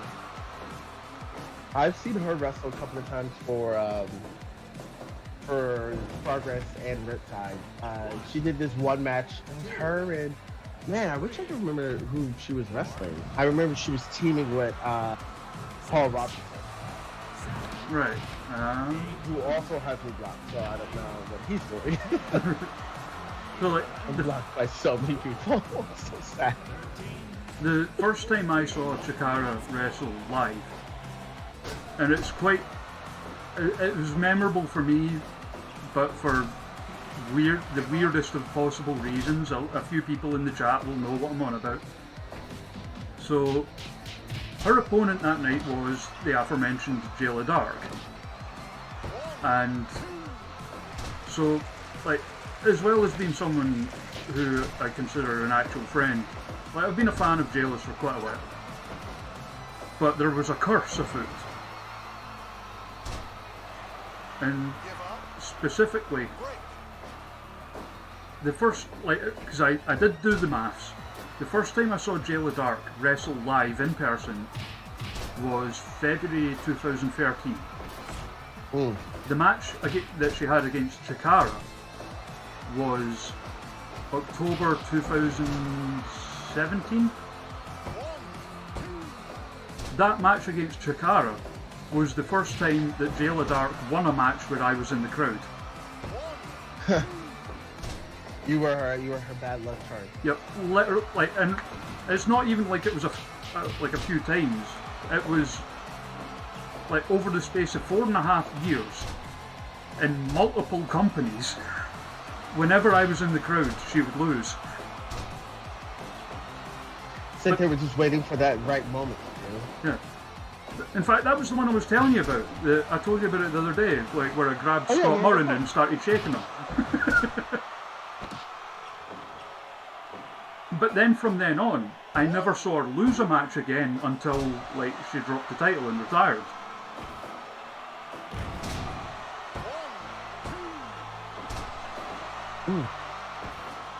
By the way, if you haven't heard of Trish Dora, like, she is the current champion of Fight Club Pro Wrestling, which is a company based out of DC, which is great. But they highlight in LGBTQ plus wrestlers and people of color. So, and they, honest to God, might have the best looking championship right now. Oh, that's the Pan-African Diaspora Championship, right? It is. It looks so cool. Gorgeous. Gorgeous.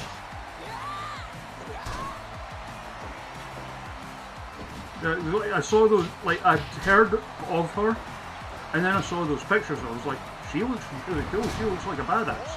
And I looked her up and ended up making her in the game because no one else had yet. Oh yeah, and to Chainsaw, yeah, I forgot.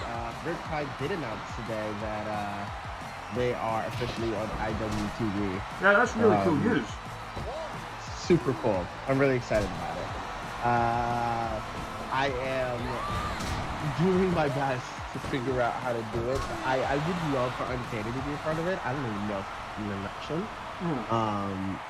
But one day. Baby steps.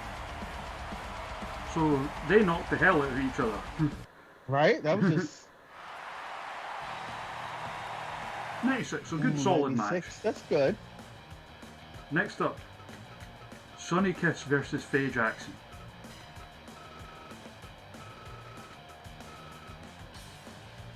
I'm on my own. Sorry, I saw Bianca Black.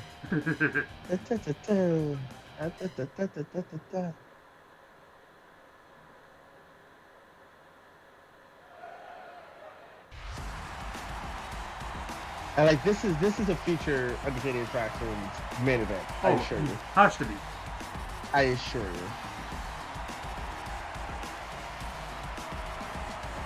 It's actually funny to see Sunny in the game because like one of the things is the characters do look quite it's a very American term, but like brolic. You know what I mean when I say brolic? When you say what, sorry? Brolic? No. Like really muscular. Right, okay. Characters look really muscular. But like the Sunny Kiss thing is great because if you've never met Sunny Kiss, he is deceptively larger than you think he is. Right. It's just all muscle, like big shoulders. It's like the most. He's like one of the most in shape people I've ever seen in my entire life. And also, like, and I say this. Oh, jeez. Oh wow. He's not messing around. Like I say this as like as a heterosexual man, he has a great ass. He's the it is like literally the best ass I've ever seen in my entire life. And it's like it's really funny because whenever I'm talking to like straight wrestlers and like we're somewhere like in a locker room or something and Sunny's there, you know, every fucking time someone will be like, you know, man, I don't mean to stare. And I was like, you were staring at it. He's like, yeah, I can't not. I was like, dude, I get it, man. He knows it. He's like, dude, it is. You can't. I forget who it was, but someone was. Oh, it was Magnum CK. This is before he retired, or maybe it was RJ City. RJ City actually. And he was working a booth, and he didn't know who was next to him. He was like selling his like t-shirts or something, and he backed up, and then he like touched nuts with someone, and then before he turned around, he said, "Oh, this has to be Sunny." And turned around, and it was Sunny. Because it's like you can't like. There's no denying that it's Sunny. Because Sunny is with very blessed. Yeah, I mean, like hell, if I had that ass, I would show it off all the time as well. Right? Yeah. Isn't that funny, Chainsaw, that there are people who are not even hired by AEW who have been on the main roster before Sunny has. Yeah, that's. And single matches. Yeah, Just saying. That's a thing. But I won't be shady because I need to continue to hopefully use Sunny Kiss. Like, personally, I don't get it because he's like not only good in the ring, but not even counting like what a boon it would be to have a gay man on their show who would connect with like gay fans, but he's insanely charismatic. Insanely charismatic. And you know, while Joey Janela is not necessarily my thing personally, but I do understand the attraction towards him, and I would be lying as a person who went to the first spring break just because my friend was like, no, we have to stay up and stay out and watch this. And I was like, all right, whatever. I had an amazing time and took a picture with what's the Doink the Clown, which was not Doink, it was a little one. Oh, Dink. Dink, yes. I took a picture with Dink the Clown, which was adorable. But this show was really fun. The Joey Janela and Sunny Kiss, I think should actually be a tag team. I think they should continue what that thing they're doing. It's a juxtaposition of this New Jersey party goer, straight douche and this beautiful gender fluid, flamboyant, queer black person is such an interesting juxtaposition on TV that I think it would be. I think it's money. I think it's more money, and I love to see Sunny and Goldust together. I love seeing Goldust. I'm sorry, Dustin. I love seeing them team together, but I think Sunny and Joey Janela is like I can see that working as tag team champions, and they've wrestled together twice. They are 2-0 as a tag team. Yeah, I can see that working, like the clash of personalities kind of thing. Yeah, it's great. And the thing that is, Sunny and Joey are friends. They're both from Jersey. They've known each other for a very long time. So it's not like they have a natural chemistry because they're legit friends. Because like that, I mean, it's like I can't stop thinking about that shot of Janela getting in the car with Sunny and Sunny wearing that white, like faux fur jacket that he was wearing that steal from him one day. I was just like, this is perfect. Like this just writes itself. Like I want to see a little bit more because I love. Imagine if that was the match against Kenny Omega and Adam Page for the AEW Tag Team Championship. Oh hell yeah, I'd watch that. Right? What is SB? Spring Break, I would guess. Gotcha. Makes sense. Also, like I didn't make either of these, but I did make that Faye Jackson gear. Which is really good. Yeah, it's spot on. The one that she had before in the game was like, you know, like the pink one she used to wear. And whoever made it done like a bang up job of that as well. But you know, like it was because I had used a picture of her in that pink gear on the poster thing for when she was on, and she was like, I ain't worn that gear in about 2 years. And I went and got like another picture and decided to update it in the game as well. Smart, that's a great copy. Kicks the leg out of the leg. I don't think they've ever wrestled before, actually. Which is surprising because, like, they're also very, very, you know, Sunny and Kay are very, very good friends. Which side? Sorry.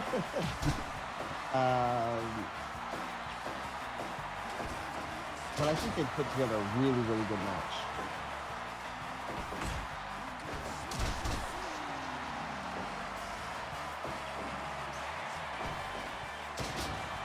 These two are kind of beating each other's asses right now. Yeah, a little back and forth action. Have these two ever been in the same match? I really don't think they have. Because that needs to happen. Because a lot of, like, you know, people forget Faye, like, they're both like young. But I don't think they were ever really around the same parts. Right. Just even a quick Google search. They've been in the same match together. Right. But like, they have not wrestled against each other. I think they've been in one match together. It would be like, it would end up as like, not even a twerk off, but like just like an ass off. Whatever that even is. Yeah, I would, if I was booking this match for my show, I'd be like, look, if you can, why don't we have some fun? I need a dance off. Like, start the match off with a dance off. Like, let's end the show right. Hit the music. One match I really want to see, and I said this on Twitter, and Faye was like, hell yeah, I would love that, is her against Debbie Keitel. That would be really, really good. Oh, Sonny Kiss with the roll up. Sonny. Like, I think Debbie would have like the perfect reactions for Faye's shenanigans. Especially like, with how animated she is. Faye's also like someone who like I can't wait to see be given more opportunities on the indies, because I think the idea is she could only do one type of match. I only need her for this. I only need her for this. And she's another person who is a chameleon who can do anything you need from her. Yeah. And it's hard to find. Well, thank you for the host, JTJ, and welcome. Hello, how are you doing? Hi, JTJ. So this is our main event, right? Main event of your show. There is something a little extra afterwards, but we'll come to that in a minute. So the main event, Miro, formerly Rusev, against Rosemary for our title. And once again, I would like to thank El Wester in the chat, not only for the Rosemary face with the makeup, but also for this Rusev face.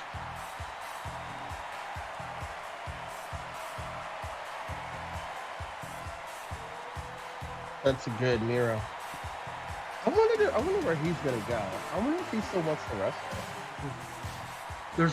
Apparently there's been hints of him maybe going to Impact. I think he'd do really good at Impact. The thing is that everyone wants everyone to go to AEW. It's gonna get to the point where they're gonna be saturated with talent. I mean, they already are saturated with talent. Like we just literally talked about how we have yet to kiss on the main roster. And they've been around for months and years. But I think Miro is like one of the most underrated talents out there, and I think it's really a shame that WWE didn't use his potential, especially when he got like really backed by people. You know, it's like once the fans start really loving you and buying your shit, just push them. Yeah, because like every time they gave him something, even if it was something like just like silly or whatever, he knocked it out of the park. Say that again? Like every time WWE gave him something to do, even if it was like something silly or whatever, he completely knocked it out of the park. He's like, yeah, I'm going to make the best out of this, and I'm really good at my job, so you will enjoy it. I was watching him stream just yesterday actually, and he was actually answering questions about wrestling, and he said he thinks that Asuka might be the greatest wrestler of all time. Yeah, I try to not diminish anyone else's choice about who they but I think that is a very, very good arguable choice. Yeah, because Asuka is unbelievable. Like, it started because like someone in the chat just said something like, "Hey, I think Asuka's good," and he was like, "Asuka isn't good. Asuka is great. Asuka is one of the best at like everything in wrestling. Even if like she can't speak English, she connects with the crowd, and you know like stuff like that." And then he was like, "You know, now that I think about it, she might actually be the best of all time. She's up there anyway," kind of thing. And even that's crazy when you think about like, you know, her English. She can have a conversation, but like there are people who are, let's say in America, but there are people who are American who can talk and do speak English, and they can't even get the crowd invested in them. And she can do it without speaking. Yeah. And that's a good wrestler. Like, have you ever watched their YouTube channel? No, I haven't. You should. It's great. I see a lot of clips of it, and she just looks really, really happy and excited. Yeah. And I really wish nothing but the best for her. It's just like her having fun doing things, and it's like just great to watch.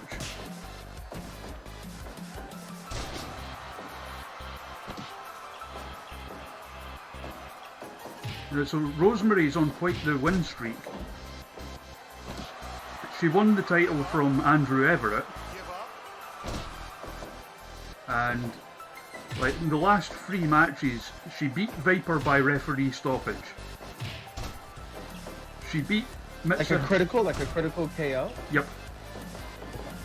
She beat Mitsuharu Musawa by referee stoppage. Oh wow. And she beat Stone Cold Steve Austin last night. By referee stoppage, please. Maybe. So she's just been wrecking everyone.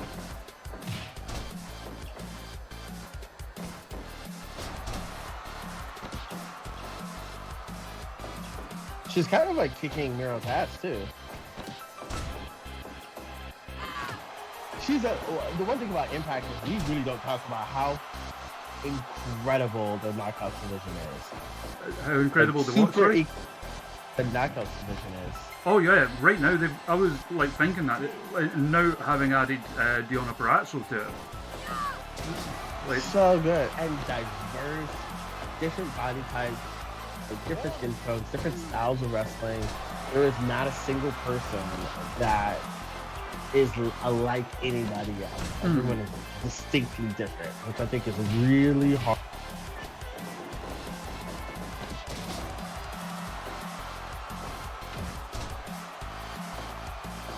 I mean, I've thought that like with WWE with Nikki Cross, like having her like change her character from like the crazy little Spitfire woman to what she is now, and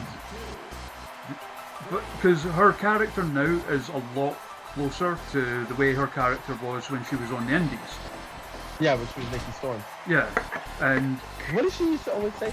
I'm from Glasgow. I can't remember exactly what she said. This is the video where she's correcting the guy on how to pronounce Glasgow.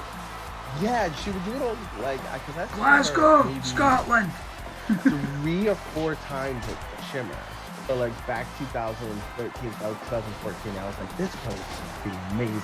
Oh yeah. So when she got hired, I was like, wait, what? I was like, that's amazing. Yeah, like I love her. She's great. She's so rosemary.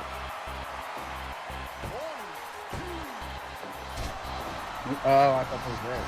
Kicks out of the Red Wedding. I thought she was going for the spear there, but Miro got up.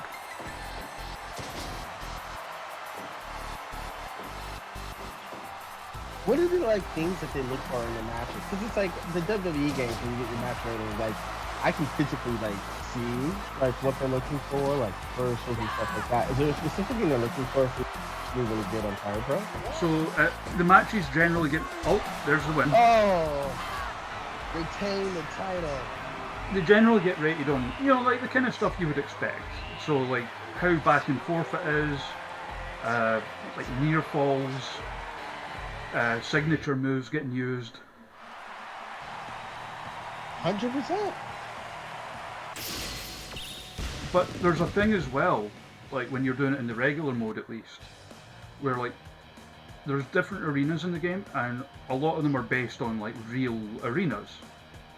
Like there's one that's supposed to be like Madison Square Gardens. There's one that's supposed to be Kurikan Hall in Japan. There's one that's supposed to be the Tokyo Dome. The one we were in there is like modelled on I can't remember the name of it, but like the CMLL arena. Yep. And sometimes different match types work better in different arenas. So like that makes sense. So like in the regular mode, the CMLL arena, they'll be more receptive to like lucha style matches. That's smart. That's a really smart way to do it. It's not the be all and end all of getting a high rating, but it's something that can have an effect on it. Yeah, Hellwaster, that's why, because if you do, it's generally considered if you do a match in the dojo, in regular mode, Waster. As I said, it's not something that has a huge impact on it if you've got good edits, but it can have an effect. That's why people like Dawnbreaker, who does a lot of Fire Pro streams, he does all of his testing in the dojo because there's no crowd there, so you know that the edits are good if they get a high rating there. Gotcha, that's smart, that makes sense.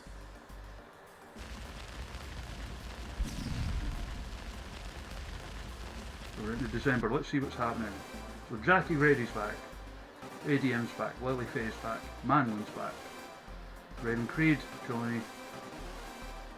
They found. Oh, that'll be David Blaze. Yuka Sakazaki left to DDT. Candy Lee wants a raise. Emily Hayden was a guest on North American Comedy Show, live from New Jersey. They pulled solid ratings. She'd be good on a talk show. Emily's lovely. Apparently our towels are super soft to the touch. Housewives love them. No. No. I mean, isn't like Rinku one of Stokely's guys? Like, I've not watched WWE in a while, so I'm not sure. Wait, what was your question? Rinku? Rinku? Who's that? That was like a WWE guy who wanted to work for us there, and I was like, no. Yeah, but I don't. I don't know if he's maybe not been on TV yet or Oh, something. I know who that is. Yeah, it's one of the Singh brothers. Ah, Oh, okay. no, it's not. It's not. No, it's not. No, it's not. No, it's not. It's I want to say he's one of the guys with. You know what? Let me just look it up. I'm sure he's one of the guys Stokely manages. That's what I wanted to say, and I think that's who he is. I think that is who he is. So, Yeah, he's definitely one of the guys he manages. oh, former minor league baseball pitcher. So, we're coming up to the end, but we have something left to do. Before you say it, can I say something? Go ahead. If you haven't already, just a quick reminder.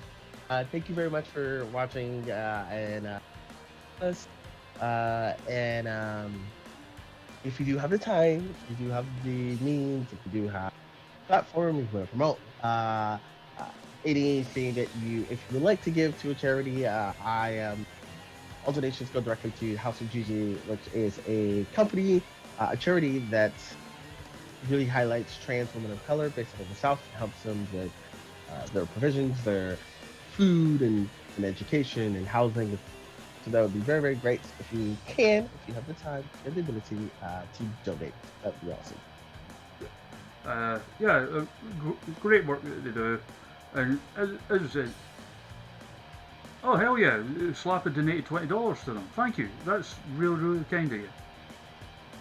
And like Chainsaw and Thank Henry you. sharing the link in the chat there. Yeah, I mean, obviously, you know, like, because I know everyone's got their own stuff to worry about right now. So, like, don't sweat it if you can't, but if you can, do. If you can't, like, you know, like, hopefully, like, share the link around, tell people what they do, and hopefully someone you know will either be able to help them or be helped by them. Yeah. So, as well as wrestling matches, Fire Pro allows you to do shoot fights. And it's a tradition that we have where we finish out with putting wrestlers in a shoot fight with a bear. So, like most like gay nights out, like wrestling with a bear. Well, it's funny you say that. Effie beat the bear. Of course he did. So what you can do now is name any wrestler, so long as I've got them in the game, to fight a bear. Any wrestler, as long as you have them in the game, to fight a bear. Mm-hmm. You know who? Oh, that's a really particular person, and I know you don't. That's too particular. You know who? Who? My husband, Hmm? Chris Brooks. Chris Brooks versus a bear. I think he'd like that, to be honest. I think he would enjoy that very, very much. I would enjoy it because I love Chris. He's the best. There we go. Chris Brooks.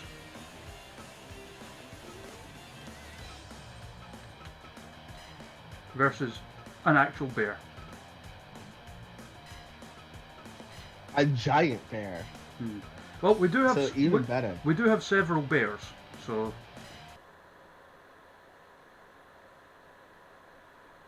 So This is also a match that I could actually see happening in DDT Pro. yeah, let's be honest. I'm surprised it hasn't already. Yeah.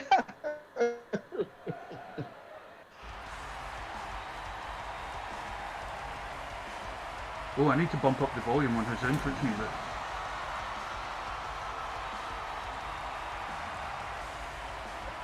Calamari Catch King, my husband. I've only ever seen him wrestle live once. I've seen him wrestle twice, and both times I was way too nervous to say anything to him, so I ran away. To be honest. It was supposed to be Discovery. It was like supposed to be CCK, like him and Kid Lycos incarnation, versus the Kings of Catch, who are like a tag team up here. Yeah. But one of the Kings of Catch got injured, so he ended up having to fill in for him. It was a damn fine match. Like young Damien did a great job standing in for Aspen Faith. I got to see, it was at Progress New York City. It's honestly one of my favorite matches ever. Chris Brooks and Jonathan Gresham versus LAX. Oh god. And it was, I don't think I've ever stood up so much for a match ever. It was really, really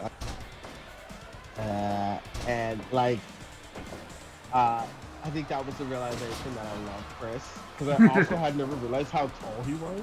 Oh yeah, he's huge. Happening? He's huge. I mean, I'm like 6'1" and he dwarfs me.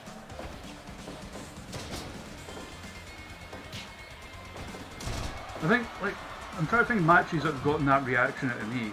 Obviously, the one, and I've mentioned it on stream many, many times now, was a last woman standing match between Jayla Dark and Viper. Where they, not just for like them knocking hell out of each other, but like the emotional involvement in the match, because like they're like real life best friends and they built a lot of it around that, and like I actually cried during the match. It was that's so good though. Like it was harrowing, but in the good way wrestling's meant to be sometimes. Like, it got the reaction it was supposed to out of me. And yeah, and that's what makes wrestling great, right? Is that you can go through so many emotions, and I think that's what really, why the fuck did you do that? That wasn't very nice. That was just an extra sharp claw, it's fine. Oh, okay, I thought it was... Oh, well, it is a scythe. Oh yeah, it's rounds in this. Oh, oh my god. And the other one was Discovery, and it was Joe Coffey against Chris Hero. Ooh. I bet you that was really good. Yeah. They actually had 2 matches together there, and they were both like amazing. I would have seen Chris Hero wrestle in the Young. Oh. Yeah.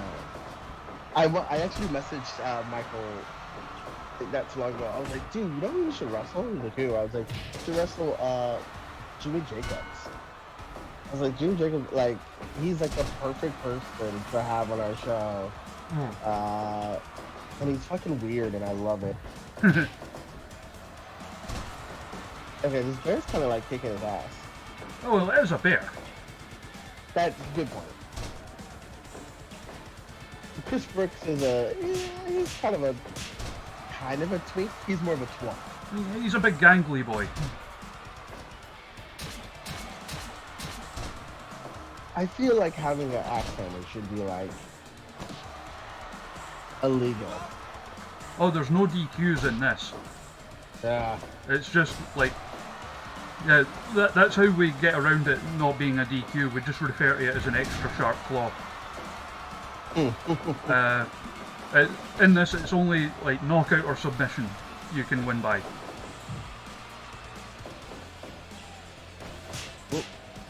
Oh. And then how many rounds is it? 15, but they never go that far. I think the most amount of rounds we've ever had in one of these was 5. Oh yeah, because he already looks. Chris looks. Oh.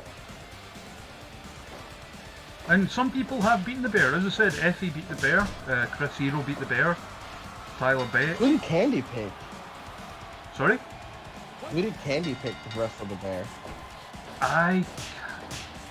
Oh, J.K. Rowling. Say that again? J.K. Rowling, the author. Like, literally J.K. Rowling? Yeah, Did they lose? I literally made just like a little shitty J.K. Rowling in the game just so that Candy could have her fight the bear. That's amazing. And then she picked someone else to fight the bear as well, but I can't remember who. Can anyone remember who Candy picked to fight the bear? Ronda Rousey, that was the other one. Yeah, I looked at the chat and then I saw, hey, fuck her, and I was like, Candy's really nice. Yeah. And then I realized it's JK. Yeah, so it was just like the bear versus Terfs. So the bears on our roster. JK? The bears on our roster sorry. say trans rights. Yes, thank you. JK's really unfortunate in many ways, but as a person who was raised on the movies and the books, and it was definitely a very formative time in my life. Yeah. I really appreciate everybody, especially the actors in the movies, just being like, no, that's what she said, trans rights. Like, that means a lot. It's really cool to see like people in like prominent positions like them standing up for it, who are, like not trans or, as far as I'm aware, LGBT themselves, just saying, hey, these people should just be treated the same as the rest of us. I love that the bear, this is so naughty, but I love that the bear beat him by like breaking his back. Well, I wish Chris breaks. Oh no, that's unprofessional. They just had a big hoedown on him. But let's see, anyone else you would like to fight a bear? And we do have other bears. We've got. What other bears do you have? We have a big ass panda bear. A big ass panda bear. I kind of like, I like the brown bear also, just because that's what my nickname is from one of my friends. Is brown bear. We've got polar bear. And we've got two-sport athlete, hockey playing bear, Wayne Gritzley. That's really good. I would like to see versus a bear. There's so many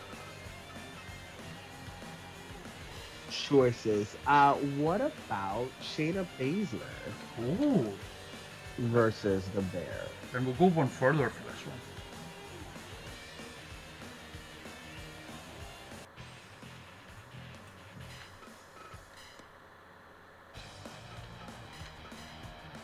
Because there's only one type of venue that can hold a match of this magnitude. Madison Square Garden?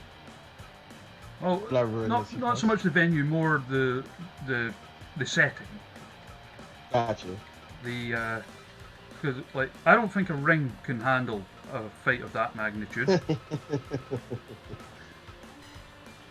So they're going to be fighting in a dodecahedron. Of course.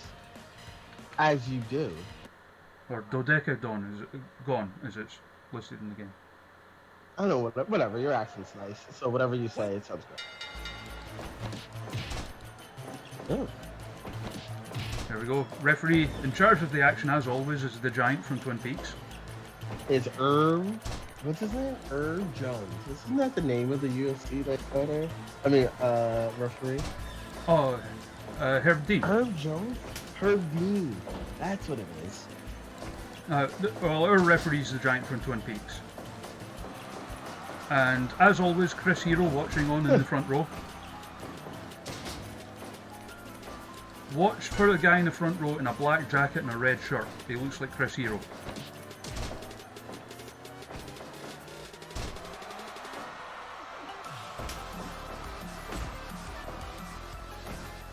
I mean, if there's anyone in wrestling I think could beat a bear, it's like Shayna Baszler's I think up it's there. probably Shayna. Shayna and, you know who else probably could? Jack Gallagher. Who people forget is actually a really, really impressive MMA fighter. Yes, Joe Hendry, I think, could give it a go. He's a very skilled amateur wrestler. He's very good. He's like a two-time UK amateur wrestling champion. Like, and literally won a silver medal in an invitational after only 4 weeks of training. because Oh, wow. because he's one of those people that's just annoyingly good at everything. Yeah, I hate those people. I love him so much, but I'm just like, I'm like slightly okay at several little things. I'm not very good at one. Well, I guess you could say my real job I'm very good at. The that's it.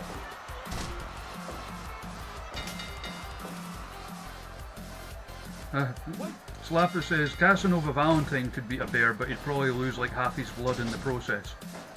I'm actually surprised Casanova Valentine hasn't booked himself in a no ring, no rule with a bear. Like someone just coming out in a bear. Or it should just be Casanova Valentine versus Hero and a bear off. Oh my god, Shayna just bust the bear open by biting it. Oh wow, look at you. Usually it's the bear doing that to other people. That's exactly why I picked Shayna Baszler. There's Shayna Baszler. Ah. I can't take credit for that.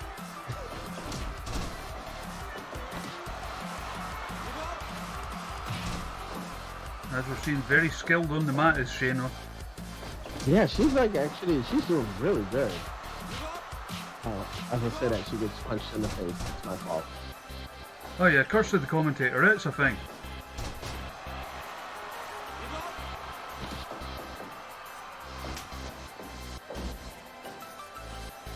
Targeting the bear's limbs.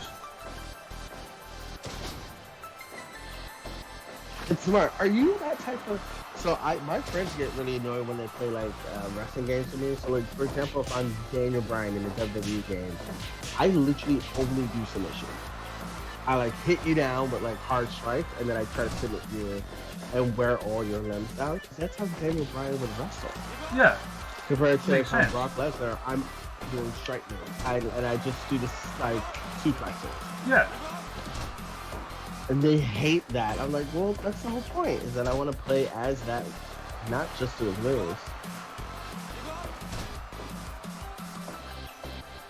I remember when, like, a few years back when they changed the way the submissions work in the game, and everyone complained because it took them a while to get used to it, whereas I picked it up quite quickly. Yeah, me too. So I would play it online sometimes, and I would always play as Haku. And, like, the other thing with that game was, the two things I was always very good at were the submissions and kicking out. So, Oh yeah, I'm a good kicker after. so Kicker like, outer. I was like kicking out of like 9 finishers. Oh, the bear wins. Oh no! I hate crimes. I would kick out of like 9 finishers and then just hit like one Tongan death grip and like beat them. Hey, you know how to play the game. You know how to make it work. Yeah. So well, let's say like one more bear fight. One more and we'll wrap it there. So one more person, Darnell, to fight a bear. Vader. Oh, I like.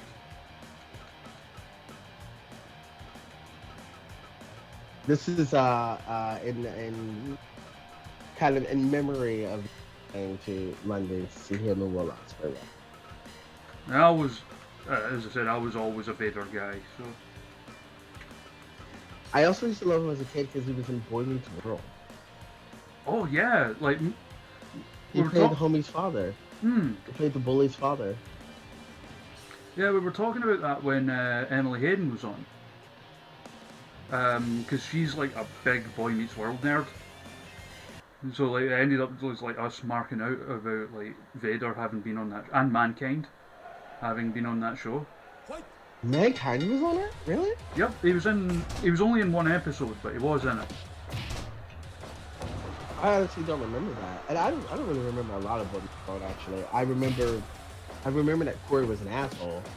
Topanga didn't deserve him, but like I literally just remember like very very small things, which is weird because as a kid I had a huge crush on Sean. Oh, you're a handsome young man. He was very handsome, especially as like a 10-year-old kid. I was like, long hair? Who is this?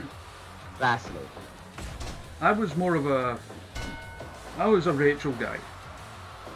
Like Rachel from Prince? No, from Boy Meets World. She was only in the later ones.